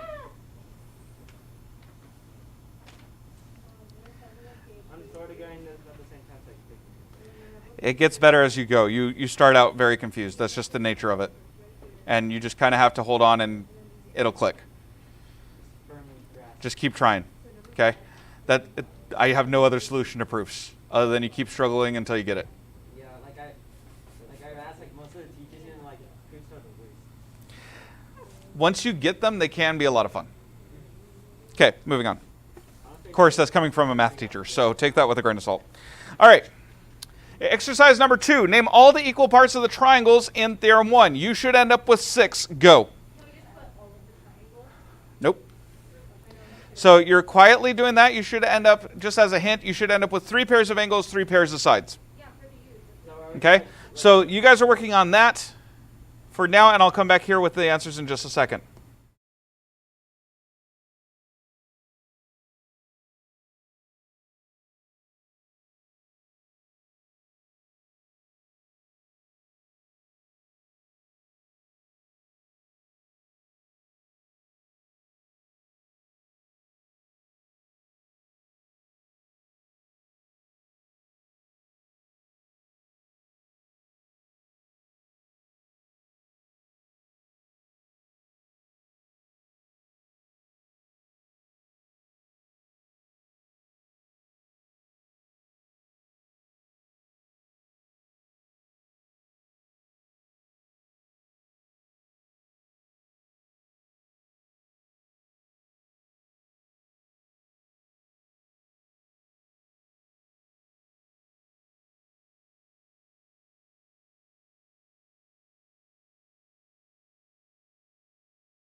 All right, what you should end up with is these 6 pieces. Wait a second. Oh wait, is it okay if it says BS or BC equals EF, but I put it CB equals Okay, okay, got it. Yes, as long as you keep corresponding points in the same order. So like what you were talking about, CB equaling FE, that's fine as long as they're both flipped. But it would be incorrect to say CB equals EF. Yeah, okay, yeah. Because then you're looking at it opposite directions. While that's technically true, it's not the corresponding parts. How come sometimes when we have angles like that, it would be like angle BAC? And then sometimes a single letter. If there's no confusion, we can get away with a single letter. If there's Okay, got it. Let's go. if there's more than one angle at a point. Oh, like it was So then we have to specify which one we mean. Oh, okay, yeah, I understand now. Okay. Exercise 2.2 number 3 is your first proof. Don't worry, I'm doing it with you. Okay? So let's look at exercise 2.2 number 3. If AM is equal to BM and CM equals to DM, prove that triangle AMC is congruent to triangle BMD by writing in the reasons. We are given that AM equals BM and CM equals DM, and we're to prove triangle AMC is congruent to triangle BMD. Okay? Let's see here. Oh, that's the next piece. Okay, so look in your books, page 34. Yes, number 1 is given. Good. That's the first reason to any proof. First statement, you're rewriting your given. Your first reason is to say given. Okay? That should be a no-brainer, easy point, 2 points, however many points each line is worth in a proof. So like no matter what, it's always gonna be given. Yes. So if nothing else, if you can get no other point on a proof, there's no reason to believe a blank. You can at least write down the given and get something. Page 34. Yeah, I'll have blanks in the supplement so you can fill it in. For number 2, would it be equal angles or angles sides of No, just give me a minute. All right, number 2. I state the fact that angle 1 equals angle 2. By the way, that's another way we can avoid using 3 letters. We can number the angles in our diagram. Okay, so that's what we're doing. So angle 1 equals angle 2. What allows me to say that? What principle? Raise your hand. Amethyst. I don't know which principles, but equal angles are angles from sides, and vertices can be made from sides. Okay, that's the definition equal. What? Definition of equal angles. No. That is the definition of equal angles. Can't use it here. Not without physically moving them, and that's not a thing we can do. Vertical angles. Vertical angles are equal. Okay? So literally, all you would do, you don't have to abbreviate quite this much if you don't want to, but personally, I would be like, all right, vertical angles are equal. Save your hand. Abbreviate. As long as I can tell what you mean, you're good. If I put depth of vertical angles. No, it's not the definition of vertical angles. Okay, sorry. It's a separate principle. And this class is all about being pedantic.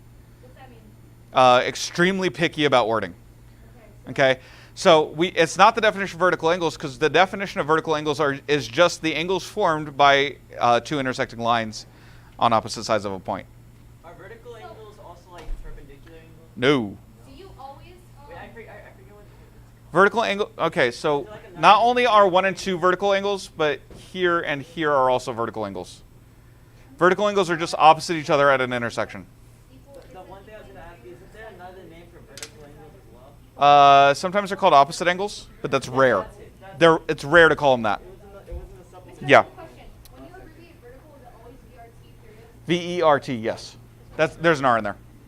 Because in one of the sections in the last chapter, you put something like that. So like Yeah, they can be called opposite, but we say vertical. So do you need to know like a lot of the stuff like how vertical angles are always equal to C? Like you have to know that by like. Yeah, but again, a lot of it you pick up naturally. You don't have to like sit there and memorize. It'll naturally happen as you're using it a lot. All right, so keep in mind vertical angles are equal. So then I can go through and state that triangle AMC is congruent to triangle BMD. Why? Because two plate fingers that can meet coincide throughout. I haven't moved them around, so I haven't made them to coincide throughout. So that's the definition of congruent. That is what we're doing, but it's not the principle I'm using. Okay? Nope. Look at what I have. No, that can never be used to prove congruence. That can only be used after congruence is proven.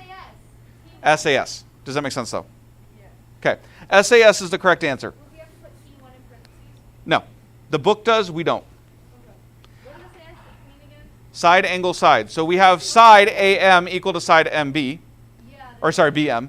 We have side CM equal to side DM. And then I just proved angles 1 and angle 2 are equal. It also means because CA side and then angle in the middle and then side. Yep. That's exactly why. So pretty much we just use theorem 1. Yeah. The third part. Yes, but we just use SAS instead of keeping theorem 1. You do not use theorem numbers in your reasons. Use the principles. So we're never going to say theorem 1. No, you'll say SAS. Okay. Or some abbreviated form like vertical angles are equal. Okay? Because there's nothing about theorem 1 that makes it theorem 1. Does that make sense? So in another book, it may not be. So it's better to know the principles than to memorize the numbers. All right. Now we're also asked to prove that that angle A and angle equals angle B and that AC equals BD. Now, what principle could I use here? The equal angle. When you say Okay, so let's think this through. Okay. In step 3 of my previous proof, I just said these two triangles are congruent. Now I'm talking about corresponding parts in congruent triangles.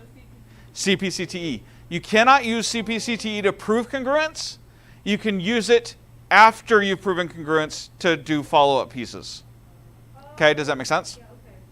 That's what it's for. So this is CPCTE. What does it stand for again? Hey, do you have to put the dots or can we just put all the letters? Oh, no, I just put the letters. Yeah, please don't put the dots. Parts of congruent triangles are equal. Okay. Yeah, that makes sense. So let me show you guys what mine looks like in my page. Let's see here. Not that it's fun. Right now it's geometry, and that's sad. Definitely. Because I find this way better than like What time does this class get out? Figuring out how to prove 11:40. it. Oh, okay, I still got 20 minutes. Just making sure. Dang it, why did you guys tell him? Because they were at 11:30. I'd figured it out anyway. Well, I mean, I don't want to have science class for like the next hour.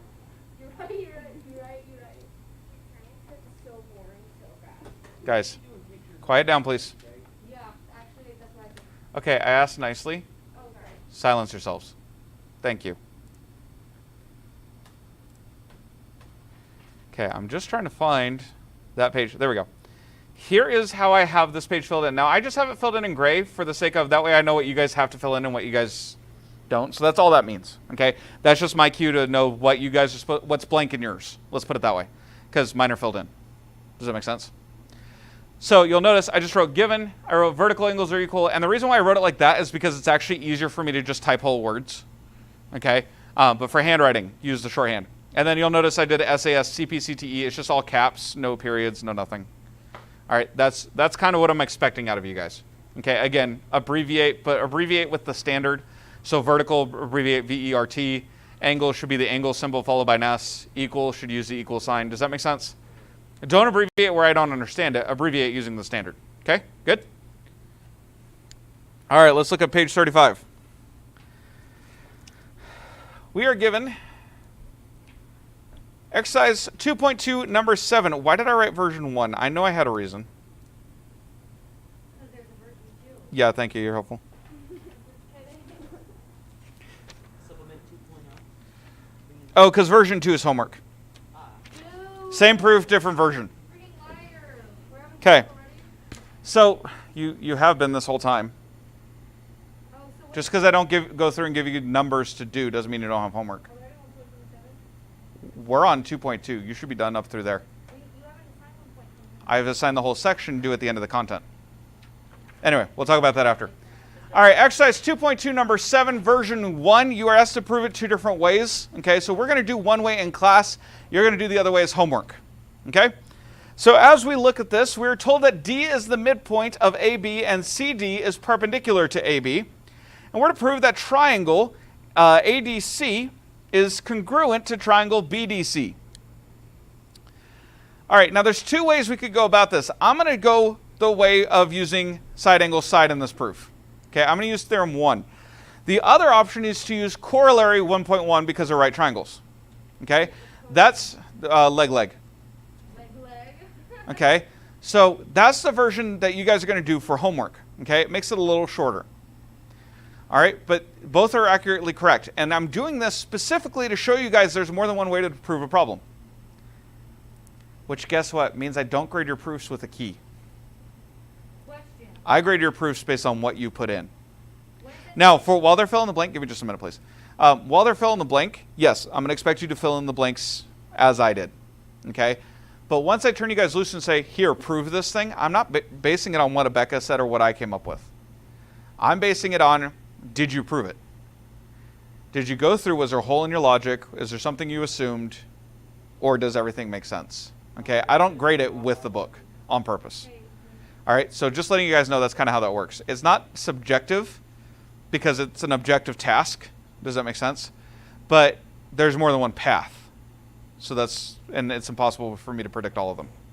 Yes? So, on 2.2 number 7 version 1, when it says CD equals CD, would that be because the line is the same? I'm going to get to the proof in just a minute, so just bear with me. Because we're going to go through, if it's in the main part of the supplement, we're going to go through it together. So just let me get there. Okay? Yes? Quickly. All right. So first of all, the first statement we have is D is the midpoint of AB, and CD is perpendicular to AB. Why? Given. Good. 2. CD is equal to itself. Now this is something we have not talked about how to know, other than duh. Okay. Of course it's equal to itself, right? No, you cannot use duh as a reason. Sorry. Okay. This has a special word. It's identity. Okay, and you can just write ID if you want. Oh, okay. Caps? Yeah. But that's just identity. It's called the identity principle. Everything must be equal to itself. Okay, or anything must be equal to itself. Let's put it that way. Now, CD is equal to itself. Now, AD must equal BD. Why? Nope. Because it's also the same Perpendicular thing. angles are equal. What? Perpendicular ID. angles are equal. Nope. ID. No, they're not the same line. Oh wait, on CPCT.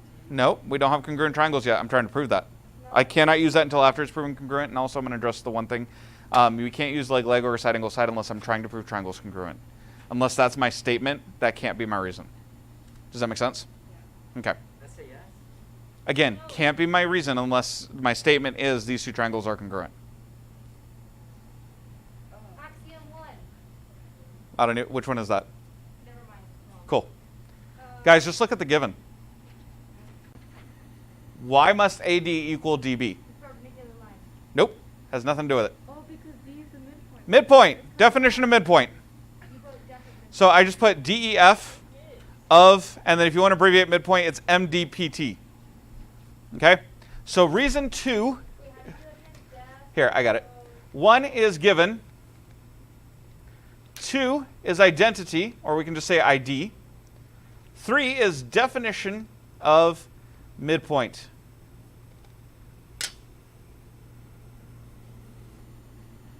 Definition of midpoint.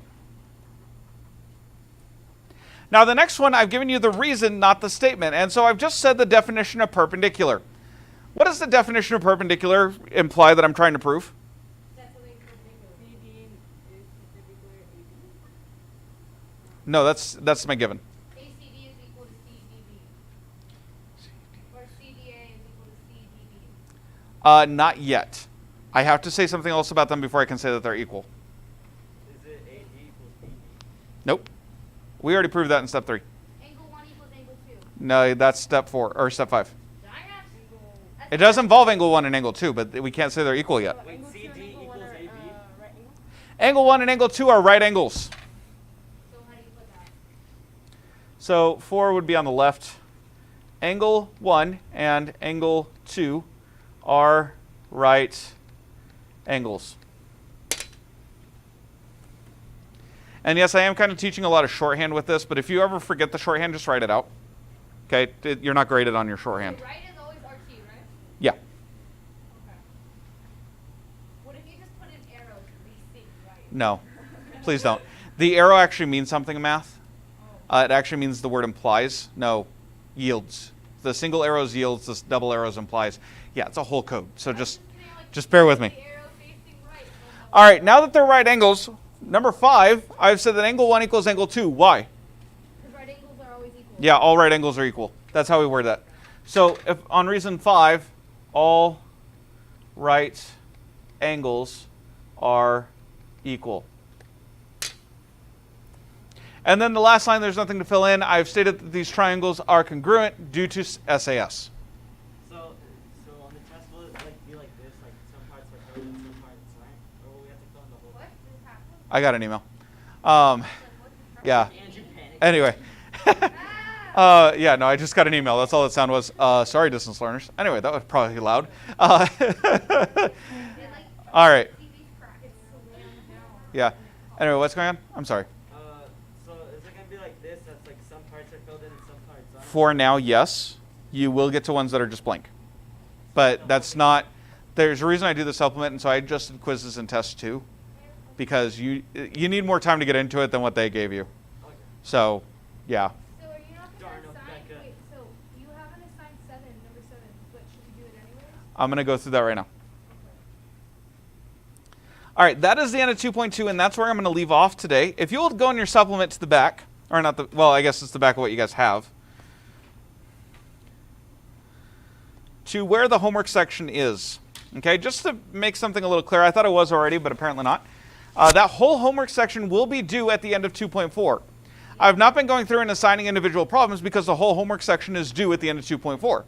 So we are right now just finished with 2.2, which means you should get done, as far as tonight goes, through number 9. So if you have not finished through number 9, you need to go through and do so. Does that make sense? So if you're behind, you need to go through and fill it in. Now, real quick, number 7, I want to address this. I mentioned it earlier, but I'm going to address it anyway. On number 7, do not trust the drawing. I did not measure the angles. They will be wrong. Am I clear? You have to do the math. So you have to do the math. That's why. And why would I get out a protractor and measure on my screen? Ew. Not to mention this is all drawn with code, not necessarily by hand. Give me just a minute. Are there any other questions over the content before I sign off on distance learning? All right, distance learners, if you guys have questions, feel free to text or email me. Past that, tomorrow we'll get into 2.3 after our quiz.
Okay, Doug, have a seat.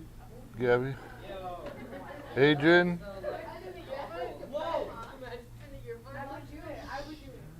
Turn around, please.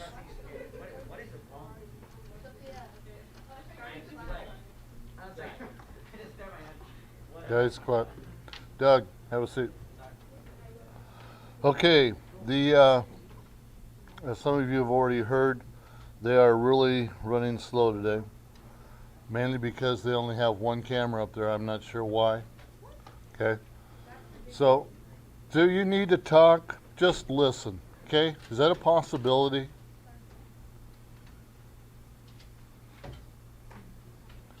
They only have one camera, so it's going to take a lot longer. Okay? And when I came down, they had just finished 3rd grade. So it's just taking time. Okay? Probably because a majority of the student body is preschool. Basically. And I will let you know that if you see the juniors and seniors walk by, that they're going to get theirs taken now because they leave early. A lot of them do. So they're going to get that done. So, nothing I can do, nothing you can do, nothing Mr. S can do. Just have to live with it and no sense in complaining. Okay? You just go on. That's life. Okay? Okay, take out a piece of paper. We have a reading quiz today.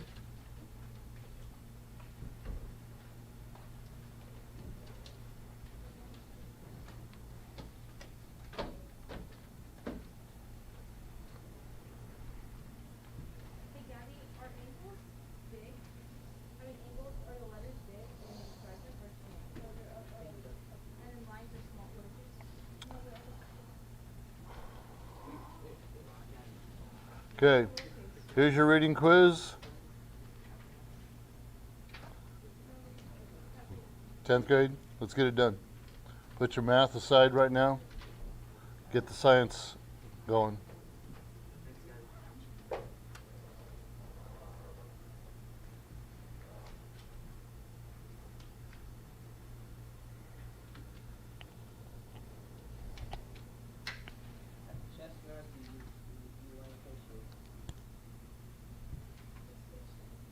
What?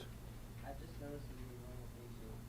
Really? I didn't even notice it. Ricky's like, I like your headband. Okay. Do your quiz.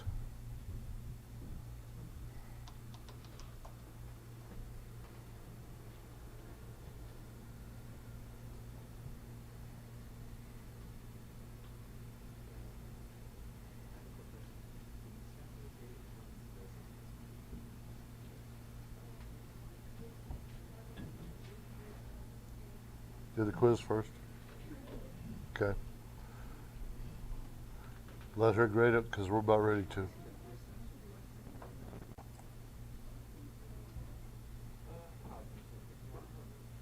Anybody not finished? Okay.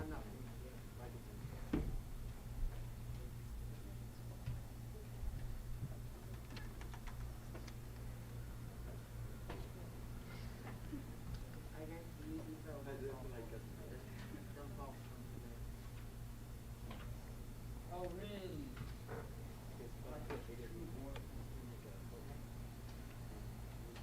You got a 50-50 chance.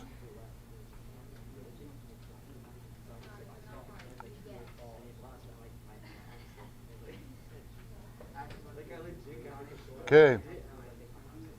You done? Anybody not finished? Am I on three? Isn't going down up? Hmm? I'm going down up. I started with 8 because it was easier.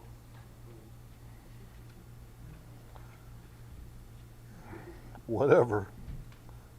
Just whatever. I don't know. Adrian, I'm done. I guarantee it. you done?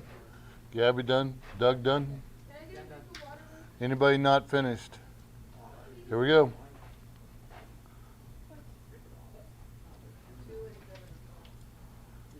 2 and 7 are false. 2 and 7 are false. I missed one. Okay. Give me your scores, Jaden. Giselle, Derek. Isaac. Adam. 5. Amethyst. Austin. 7. Maya. Jeremiah. Savannah. Doug. 5. Sophia. 8. Okay. Lena. Adrian. 8. Yes. What? Yes. Gabby. Lacey. Lacey. Jesse. Okay. Ricky. 9 or 8 out of 8. Avery. Okay. DLs, just send me your list. Do me a favor, DLs. Put a date on yours because sometimes I don't get it. Hey, I don't know what we're talking about. But put a date on yours so I know which one it is, okay? So that just helps me a little bit more, okay? So I don't get confused on yours. Okay. I think that's probably a DL. Let's see. Is it Giselle's? No. Andrew beat Giselle getting the answers to me. Way to go, Andrew. Way to be on top of things, man. Appreciate it. Okay. Here we go. Review. What is an object that hangs from a fixed point and swings back and forth because of gravity? A pendulum. Good job. What is the resistance arising to an object's motion through a fluid or action or across the surface? Friction. What is the friction in which two surfaces close together I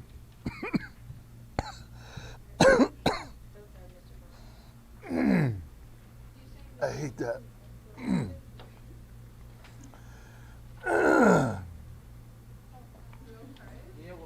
I will be.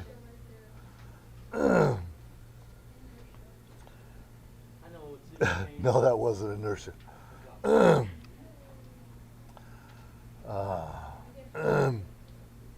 You ever go to burp and it just comes up into your throat and mouth? Or I mean, just it gets right there?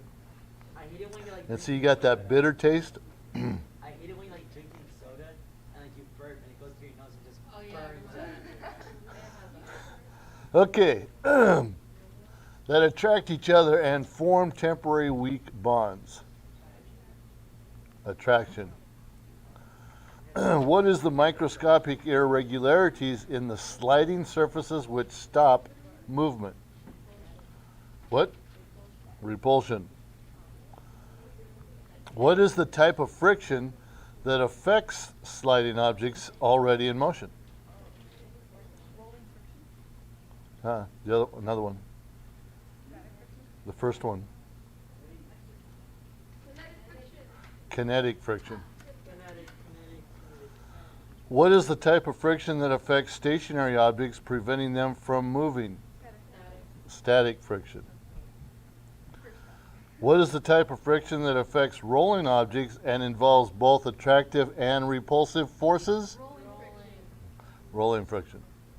Okay, let's talk about work, power, and momentum. Work, power and momentum. Okay? First category. Work is energy and motion. Ray, I can't find my notes. Oh, I thought you were kneeling for Maya. Mine's in front of me. I know, that's where you're facing. That's just disgusting. What a problem. It- Now, Adrian, that wasn't very nice. Say sorry. yeah. Don't. Oh, come here. What? Come here. You can type it. Do it. No. Do it. I'll do it. Come here. Come here. Come here. Come on, go to him. Adrian, we're in class. Come here. Why? It's okay. I'm already with Austin. Come here. Oh, that's okay. Now you stood that low. That's kind of sad. If I don't think you're serious,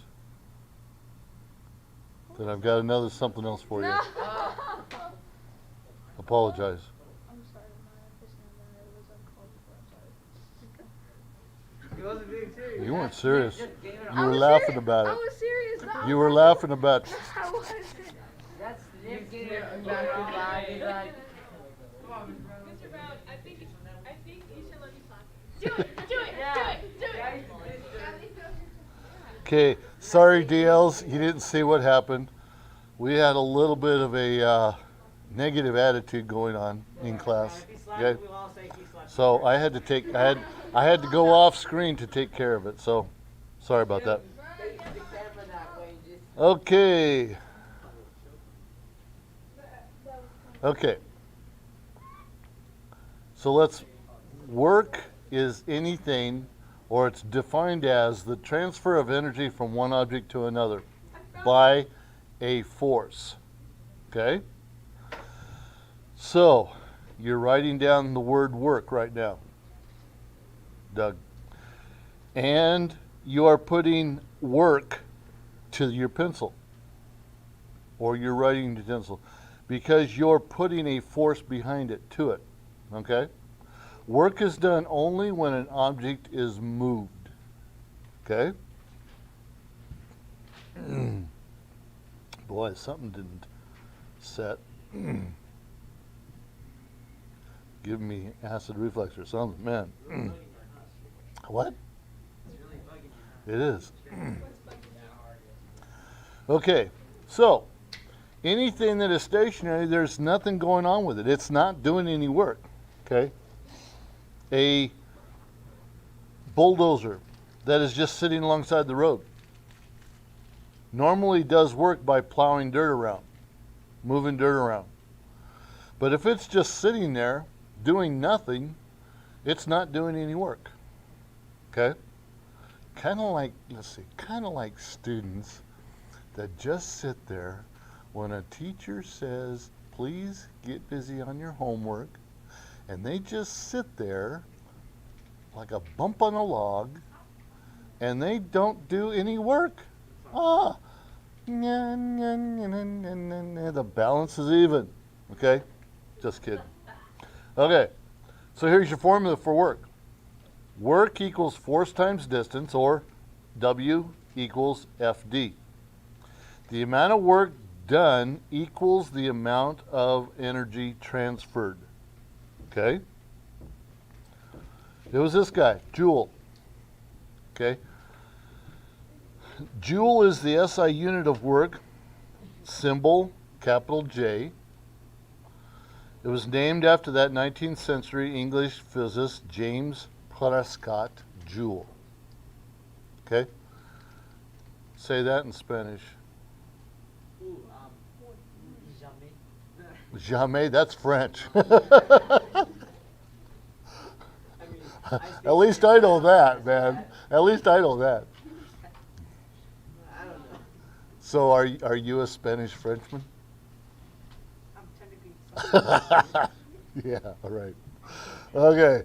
My uncle went to. Joule is, okay. This, listen up, this is basically the definition of a joule.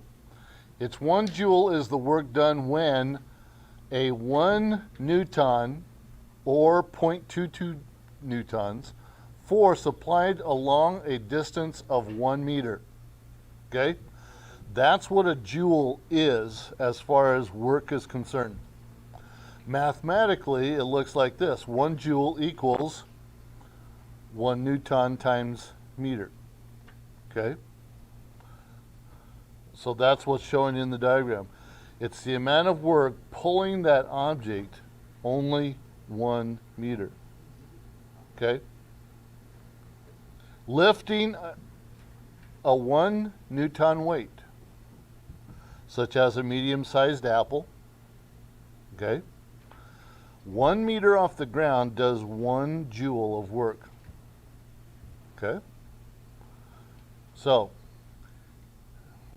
Adrian had an apple sitting on my desk the other day, okay?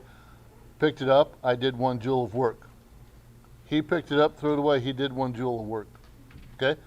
It was a medium-sized apple. It wasn't a huge one, okay? But that gives you a mental perspective of what a joule in regards to work actually is. Scientists consider the work done on an object to be positive, or scalar, if the force is applied in the direction of motion, and to be negative if it is done in the opposite direction. Okay? That makes sense, right? If you're causing something to move in the direction that it's supposed to, that's positive. If you're pulling it back, that's the negative part. So here's an example.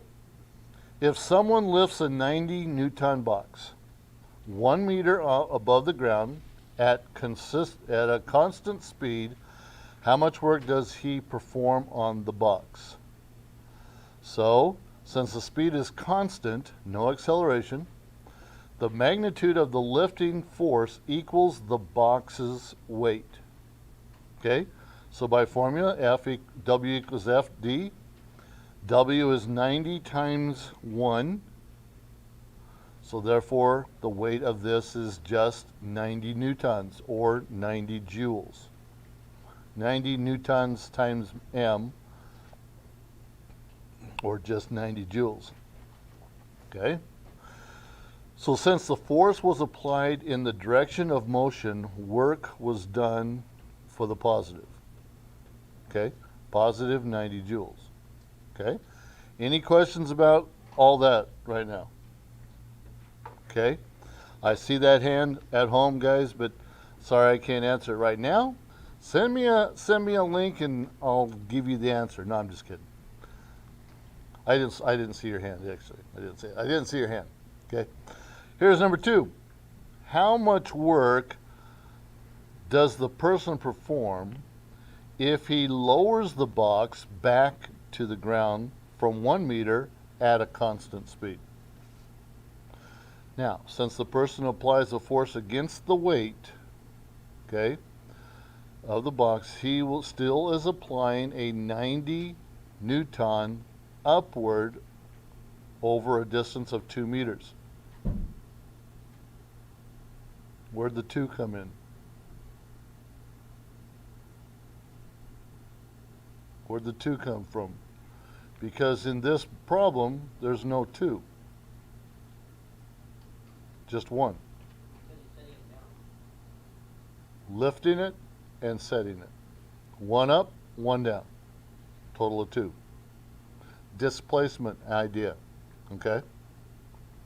So the force against the direction of motion, so the work is done with a negative 90 joules. Okay? Now, why isn't it 180 if there's 2 meters being involved? 90, 90. Why isn't it 180?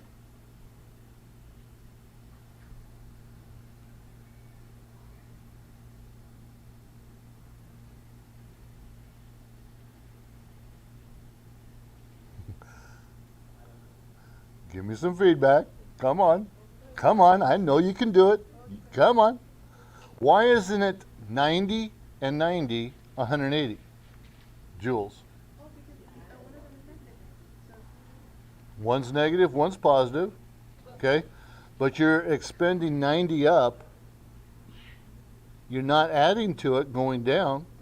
So going down, just that 1 meter is just another 90. Okay? Okay. How much work does he perform on the box if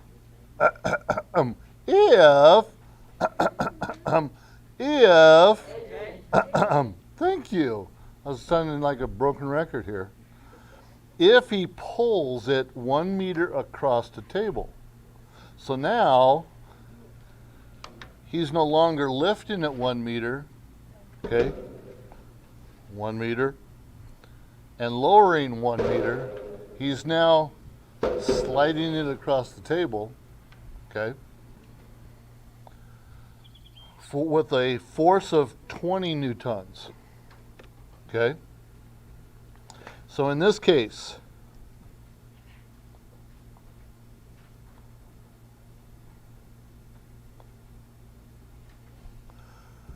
Uvia, I'm not sure where, we're on page 67 right now of your book. So I'm not sure what, keep talking to me and then we'll try to figure it out, okay? So in this case, the box weight is not important, okay? Because the person is pulling the box horizontally. Where does the weight of something come into effect? When you pull something, that's not the weight that you're going against. It's the friction that you're fighting. This is the weight of it. Okay? So, why isn't it important? Because you're not lifting it. The force he exerts is the 20 newtons required to overcome the friction, not the 90 newtons to overcome gravity. Okay? Does that kind of make sense? Okay? Yes, this is a 20 newton box. Okay? And yes, we have to move it. But I'm not moving 20 pounds. I'm moving against friction. So I'm fighting the friction. Yes, I said that kind of wrong. I am moving a 90 pound box or 20 newton box. Okay? But I'm not going against gravity. I am going horizontally, and that's why the friction comes into the play. So we have the formula. Work equals force times distance. The force is 20 newtons, the distance is 1. So in this case, we are moving it 20 joules. So since the work is in the direction of motion, it is positive. Okay?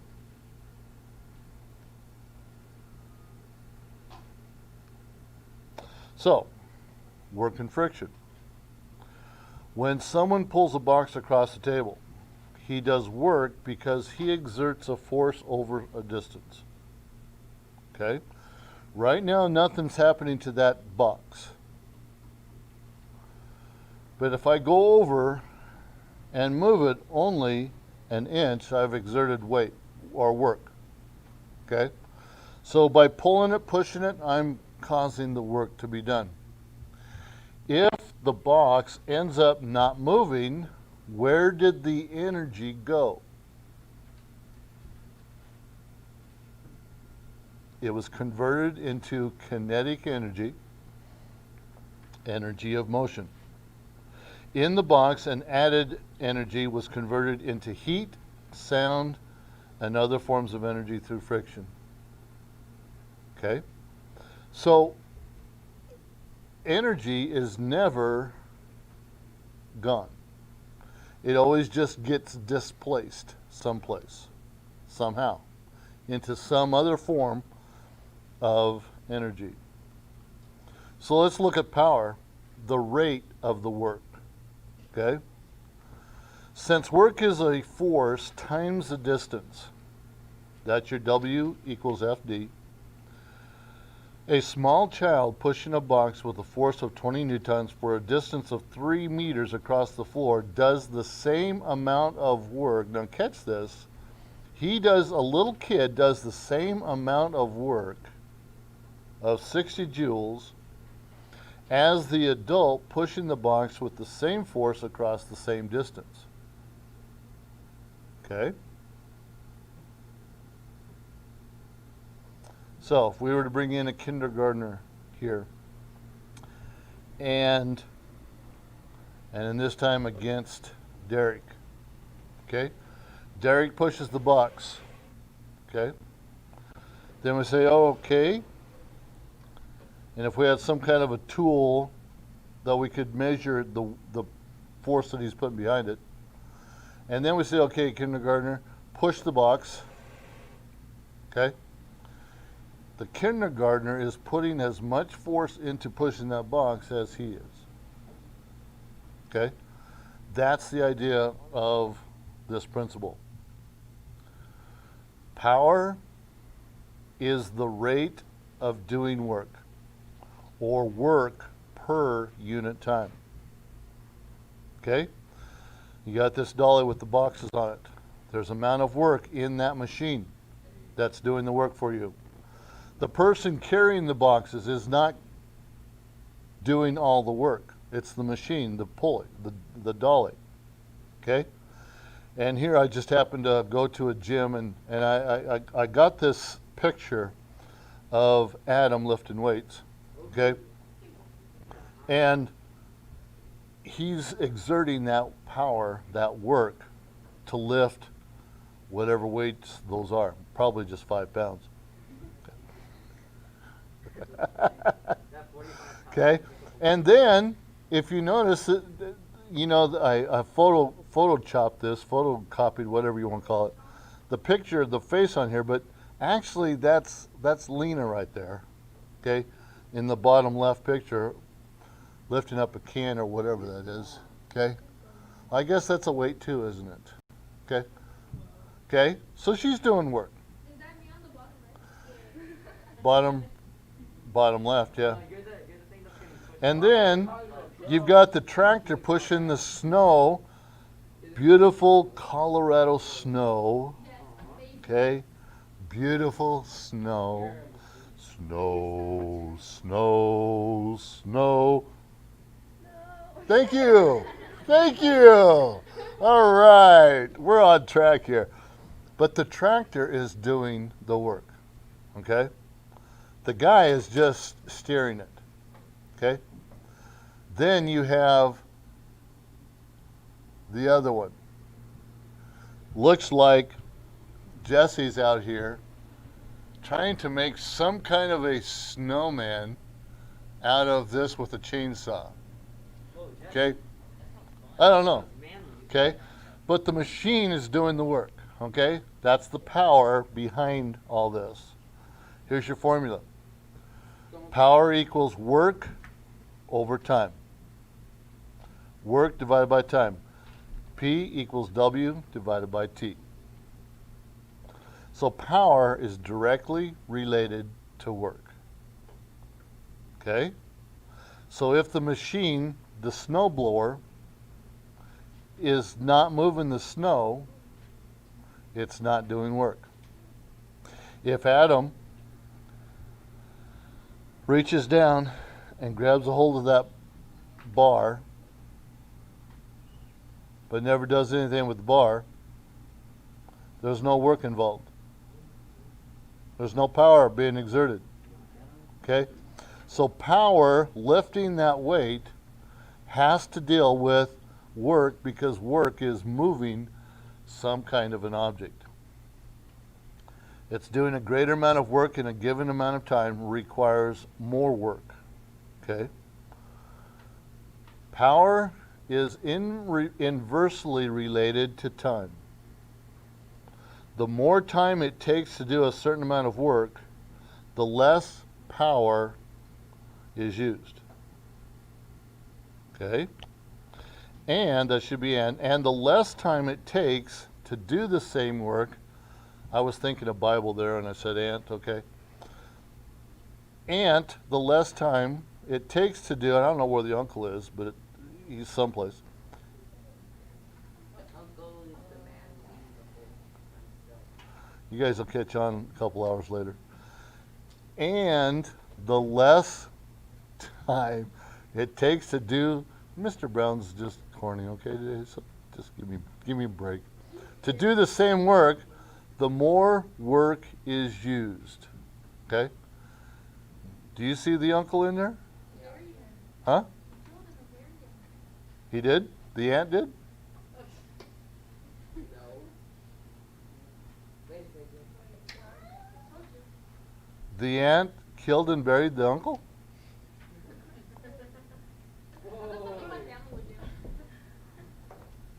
Man, she's way out there, isn't she?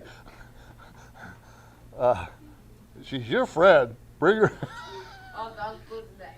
Okay. Nah, Jaden don't know me when No, The uncle's the ex. it's just a play on words. There is no uncle. Oh, I thought Even though there's an aunt, it's not an aunt. So if there's no aunt, there's no uncle. But there should be no aunt because it should be and. Why are you confusing us? I know. So it's not on. It's DLs, you're with me, aren't you? they're all going Okay? Yeah, I gotcha. Gotcha. Okay? Give me some sign, DLs, that you're with me. Send me a smiley face or something. Okay? DLs, take me out of here, please. Okay.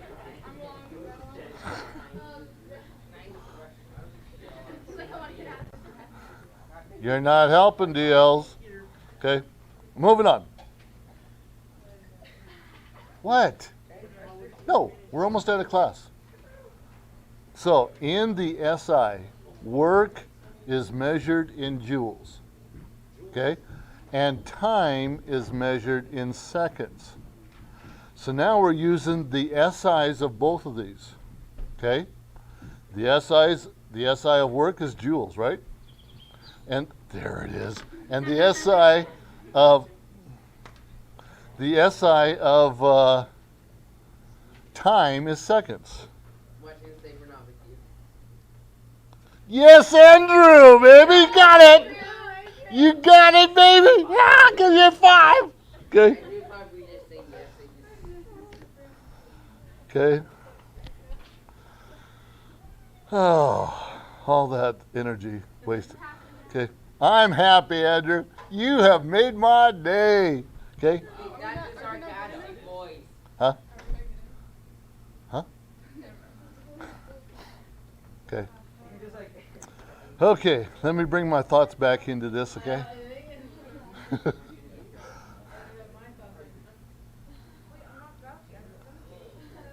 Okay. You know what? Since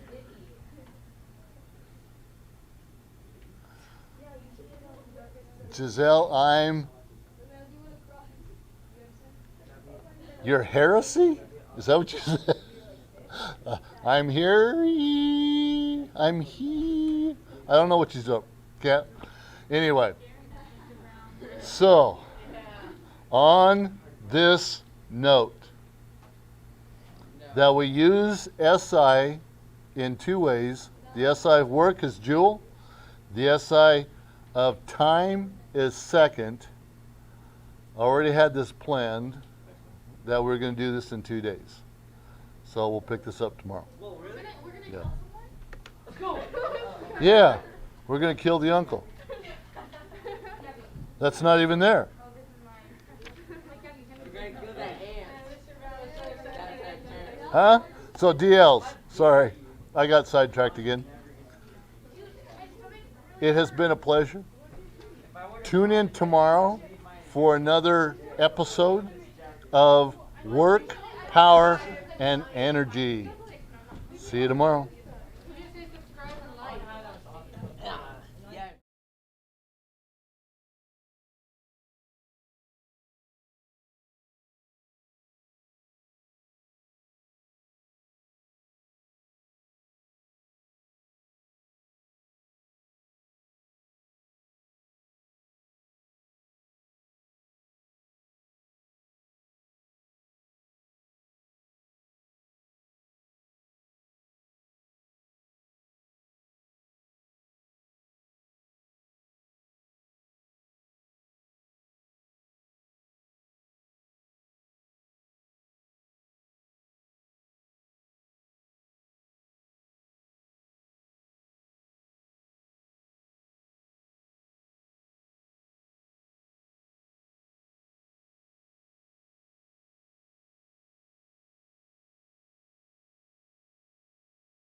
Why, who does that? All right, welcome to Algebra 1. We're going to get started with 2.5, clearing decimals. 2.5, clearing decimals. We're on page 62 of your text. Page 62 of your textbook. We have class. Huh? Okay, so? I still stream the whole thing. Otherwise, it's the one class that doesn't get streamed, and that's weird. Okay, anyway. 2.5, just as multiplying by the LCD clears the fractions in an equation, multiplying by a power of 10 clears decimals in an equation. The approximate power of 10 is determined by the number with the greatest number of decimal places. If an equation has coefficients of 0.2, 0.34, and 0.567, oh, that was real creative. The number with the greatest number of decimal places, 0.567, determines, or stops at the thousandths place. Multiplying by 1,000 will move each decimal to the right 3 places, clearing the equation of all decimal coefficients. Okay? So let's look at example 2.5a, because this makes a whole lot more sense once we start to do it. Yes, but you have to be very careful. Okay, everyone thinks that this is the easiest lesson of all time, and then immediately proves themselves wrong. So just pay attention and bear with me, okay? 62, still. All right, we're on we have 0.2x plus 3.2 is equal to 1.8. If you are in here, you are silent, gentlemen. Thank you. Okay, so before I start working with this, now you can actually solve this with all the decimals in place. The only question I have is why would you want to? Okay, so what's the most number of decimal places anywhere? 3.2. Yeah, any of them. It's 1. There's one number. There's 1 decimal place. All right, so we're going to move them all 1 decimal place. 1, 1, 1. So 2x plus 32 is equal to 18, and then we just solve like normal. Okay, does that make sense? So, huh? Yeah, because they're all the same. So let me get this straight. So like, let's say there's like 1,000 of them, like 6,000. Hey, Adrian, how about you let me actually finish an example and get to the next one?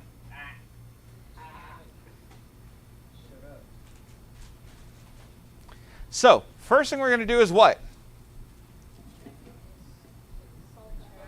Subtract 32. So 2x equals 18 minus 32. Now that doesn't look like it's something we can do, but we've talked about this. Are the signs same or different? Different. What's 32 minus 18? Seriously, someone tell me. You're a math teacher. Yeah, and? 14, thank you. Is it positive or negative? Negative, because 32 is bigger, so negative 14. Then we divide both sides by 2. Whoops. Why does... that's right. Okay. Nothing's working. Divided by 2. Divided by 2. Gentlemen, I've said it once. I said silent, not quiet. So not even whispering. If you want to sit in here and eat because of the air conditioning, I understand. Otherwise, out you go. All right, so x equals... Class? No, negative 7. Thank you. All right, make sense?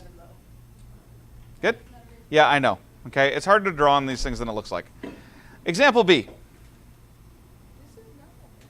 We have 0.2x plus 0.4x is equal to 6. Most decimals anywhere? 1. There's 1 decimal. So we do once.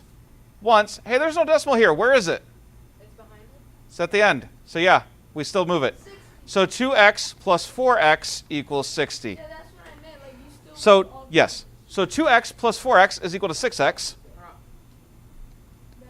which is equal to 60. Yes. If there's no decimal point in the number, it's understood to be at the end.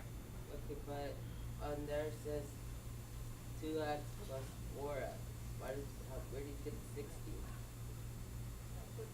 It equals 6, and we move to the decimal point. Oh, so, You have to move a decimal point even if it's invisible. so it's 60. So, Yeah. So it would be 60. Yeah, I didn't solve anything. That's just brought down from the 6 and moving the decimal point. I just had to put in a 0 to fill in the place. All right, then we're going to divide both sides by 6. And what is x? 10. Yep. This seems super easy. Yeah, seams can be deceiving. All right, exercise C. Exercise C. Huh? Is that hard for you? No? Alright.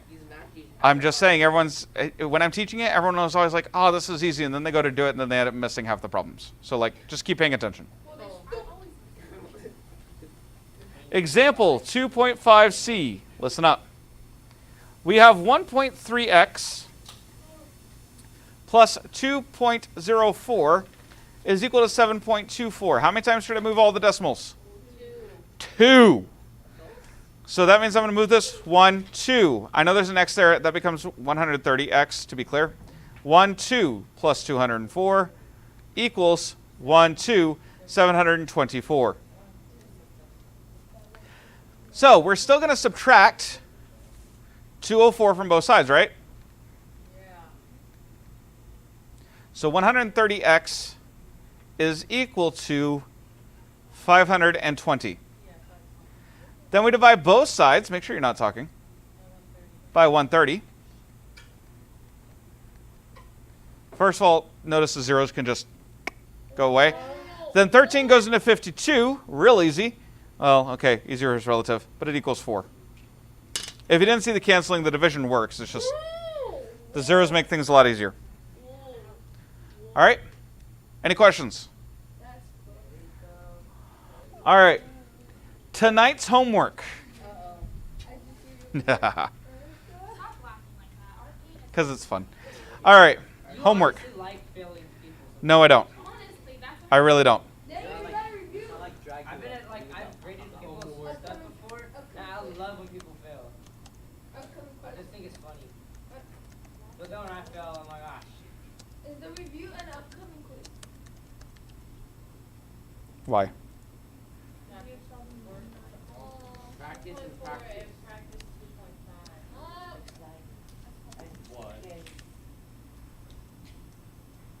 Bro.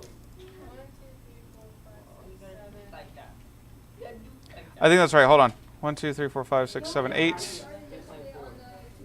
1, 2, 3, 4, 5, 6, 7, 8. That's only 16 questions. Okay, and wait, are we gonna do the extra credit like you said, where like you don't do? No, that's on the review. That's tomorrow's work. That's tomorrow's work. Can I get extra credit if I do that? No. My grade, I need. Okay, then do it tomorrow.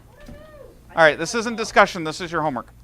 Practice 2.4 and practice 2.5 blue problems is your homework.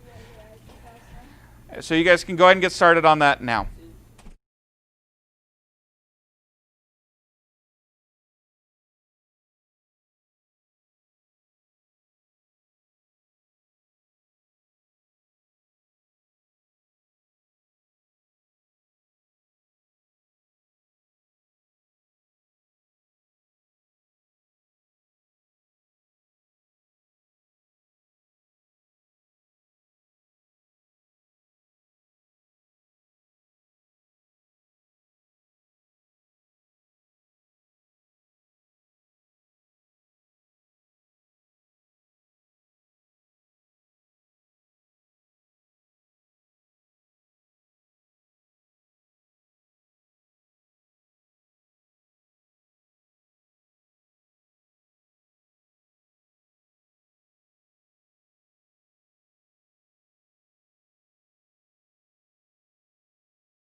Okay, for the online students, really quick, I have your books now, they're in, so if you can pick those up tomorrow, that would be great.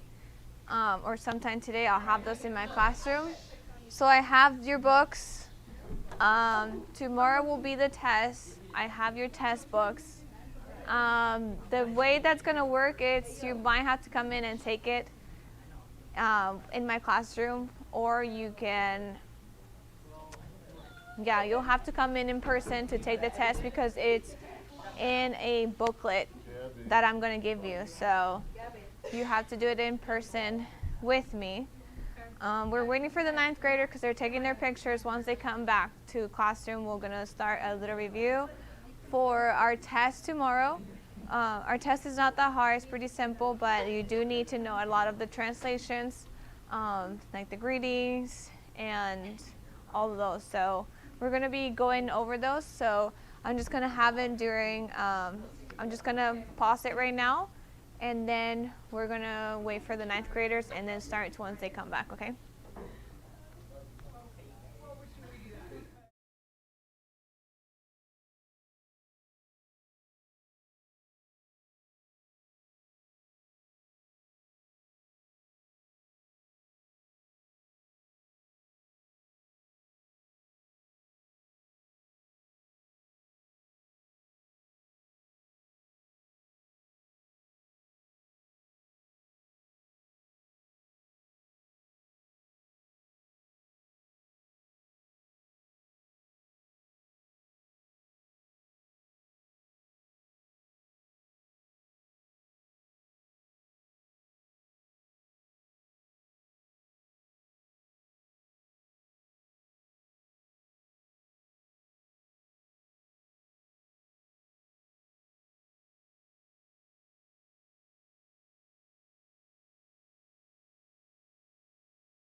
Okay, let's go ahead and start.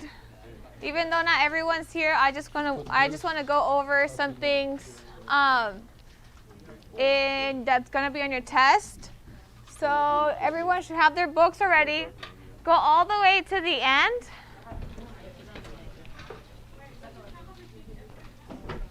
There should be like gray pages. You're gonna go to page 282. 282.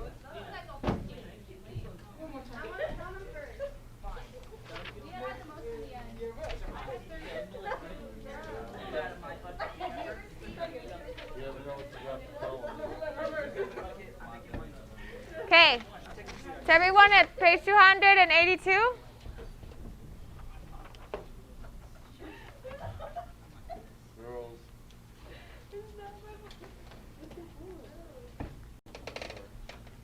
Okay, we're going to look at the articles and adjectives forms, okay? Bless you. Okay. 282 or 282. Okay, go to page 282. So the indefinite articles, okay? A or some, it's going to be un, una, unos, unas, okay? Then it's going to be un alumno, una alumna, unos alumnos, unas alumnas, okay? Let's read those together, okay? 282, let's read the sum, the word sum or a, and then the model, which is we're going to use alumno. What does alumno mean? Student. What does alumna mean? What is it? Yeah, but female student, okay? Okay. So let's read it together. Un alumno, una alumna, unos alumnos, unas alumnas. Unos and unas, it's plural, okay? Unas and unos, it's plural. Okay, now like the definite articles. The, so el, la, los, las. What is el for? Singular masculine, yes. What is la for? Singular feminine. What is los for? So los is plural masculine, okay? Y las is for plural feminine, okay? So el, we can say el padre, then la madre, los padres, las madres, okay? Just wanted to go over that really quick. Again, I'm going to go over the test really quick because you have this tomorrow. I am going to explain a few things before I read it. Okay, one of the questions here that we haven't gone over, and I'll think about it after tomorrow if I'm going to leave it or not. But the questions that answer the yes or no, the voice is raised at the end, okay? So if I'm asking, did you eat in Spanish? ¿Ya comiste? So it's raised in at the end, okay? So you're going to say, ¿ya comiste? You don't say, ¿ya comiste? Okay? Does that make sense? So you're going to raise your voice when you're asking a yes or no question at the end. Yes? Can you just hold it for a second? I'm just going to go over the test really quick. Okay? So that when you answer, when you just want a yes or no question, your voice is going to raise at the end of the question. ¿Ya comiste? ¿Ya dormiste? So if it's going to be yes or no, ¿ya comiste? No. ¿Ya comiste? Sí. Okay, so when you're asking a yes or no question, your voice is going to raise at the end, okay? Another one. Okay, if the word ends in a vowel, an N or an S, it is stressed on the second to last syllable. So on the board you have the word viernes, okay? This one ends with the letter S, okay? And the vowel ES. So in the middle, second to last, that's when you're gonna sound like the accent, or that's when like pronunciation is gonna increase a little bit more, okay? So you're gonna read it viernes, okay? So the second to last syllable, that's when you're gonna increase your voice, okay? So everyone, let's read the word viernes. Viernes, okay? So you're gonna go, let's split it, clap with me. Viernes, okay? It's always going to be, if they're ending with a vowel and S or a vowel or N, it's going to be in the second to last syllable, okay? Hopefully you've been studying your vocabulary words. I'll go over it because it's a very lengthy matching section. So I'll just say random ones. So what is palabra? Word. Bolígrafo. Tarea. Disco. Record. Cuaderno. Tiza. Okay. Secretaria. Okay, secretaria. Revista. Revista. Magazine. Okay. Translate this for me. Tomorrow will be Saturday. Okay. Do you say un banana or una banana? Well, how do you say it? Una banana. Do you say la padre or el padre? Okay. Do you say una lápiz or un lápiz? Un lápiz. Okay. Periódico, masculine or feminine? What is it? Masculine. Muchacha, masculine or feminine? Feminine. Okay. On the board. Can you read this or no? Okay. A says el lápiz y no la pluma, or B, el lápiz o la pluma. So which one is it? So it's either the pencil or the pen. Or you can say the pencil if not the pen. Okay, so which one is it? B, okay? So you would never say the pencil if not the pen, okay? So there's two negative right here in Spanish. So you would just go with either, okay? So el lápiz o la pluma, the pen or the pencil, or the pencil or the pen, okay? Those are kind of tricky. They will be in your test. After you finish your tests, I'll see like if I'll keep them in the test or I'll take them out. But tomorrow it's going to be your test. Practice those vocabulary words because they're like all over the place. Other than that, yesterday we went through the true and false questions. There's one that I don't agree with, which it says the days of the weeks are not capitalized. I believe they should be capitalized, and that we do capitalize them in Spanish, but according to the book, they don't. So I'm giving you that answer for free.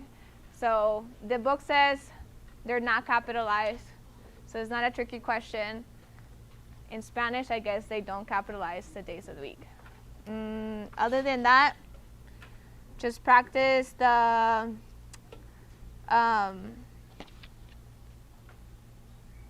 what was it? Just practice like the introductions, okay? Because you do have to translate. Like remember the first quiz you took? Just like that. That's how it's gonna be one of the parts in the test, okay? So study those, and I'll see you tomorrow, okay? Yes. The what? The Clean your area before you go. all the way from the all the way from the introductions to the vocabulary words that we already went through, okay? Like, sorry, what?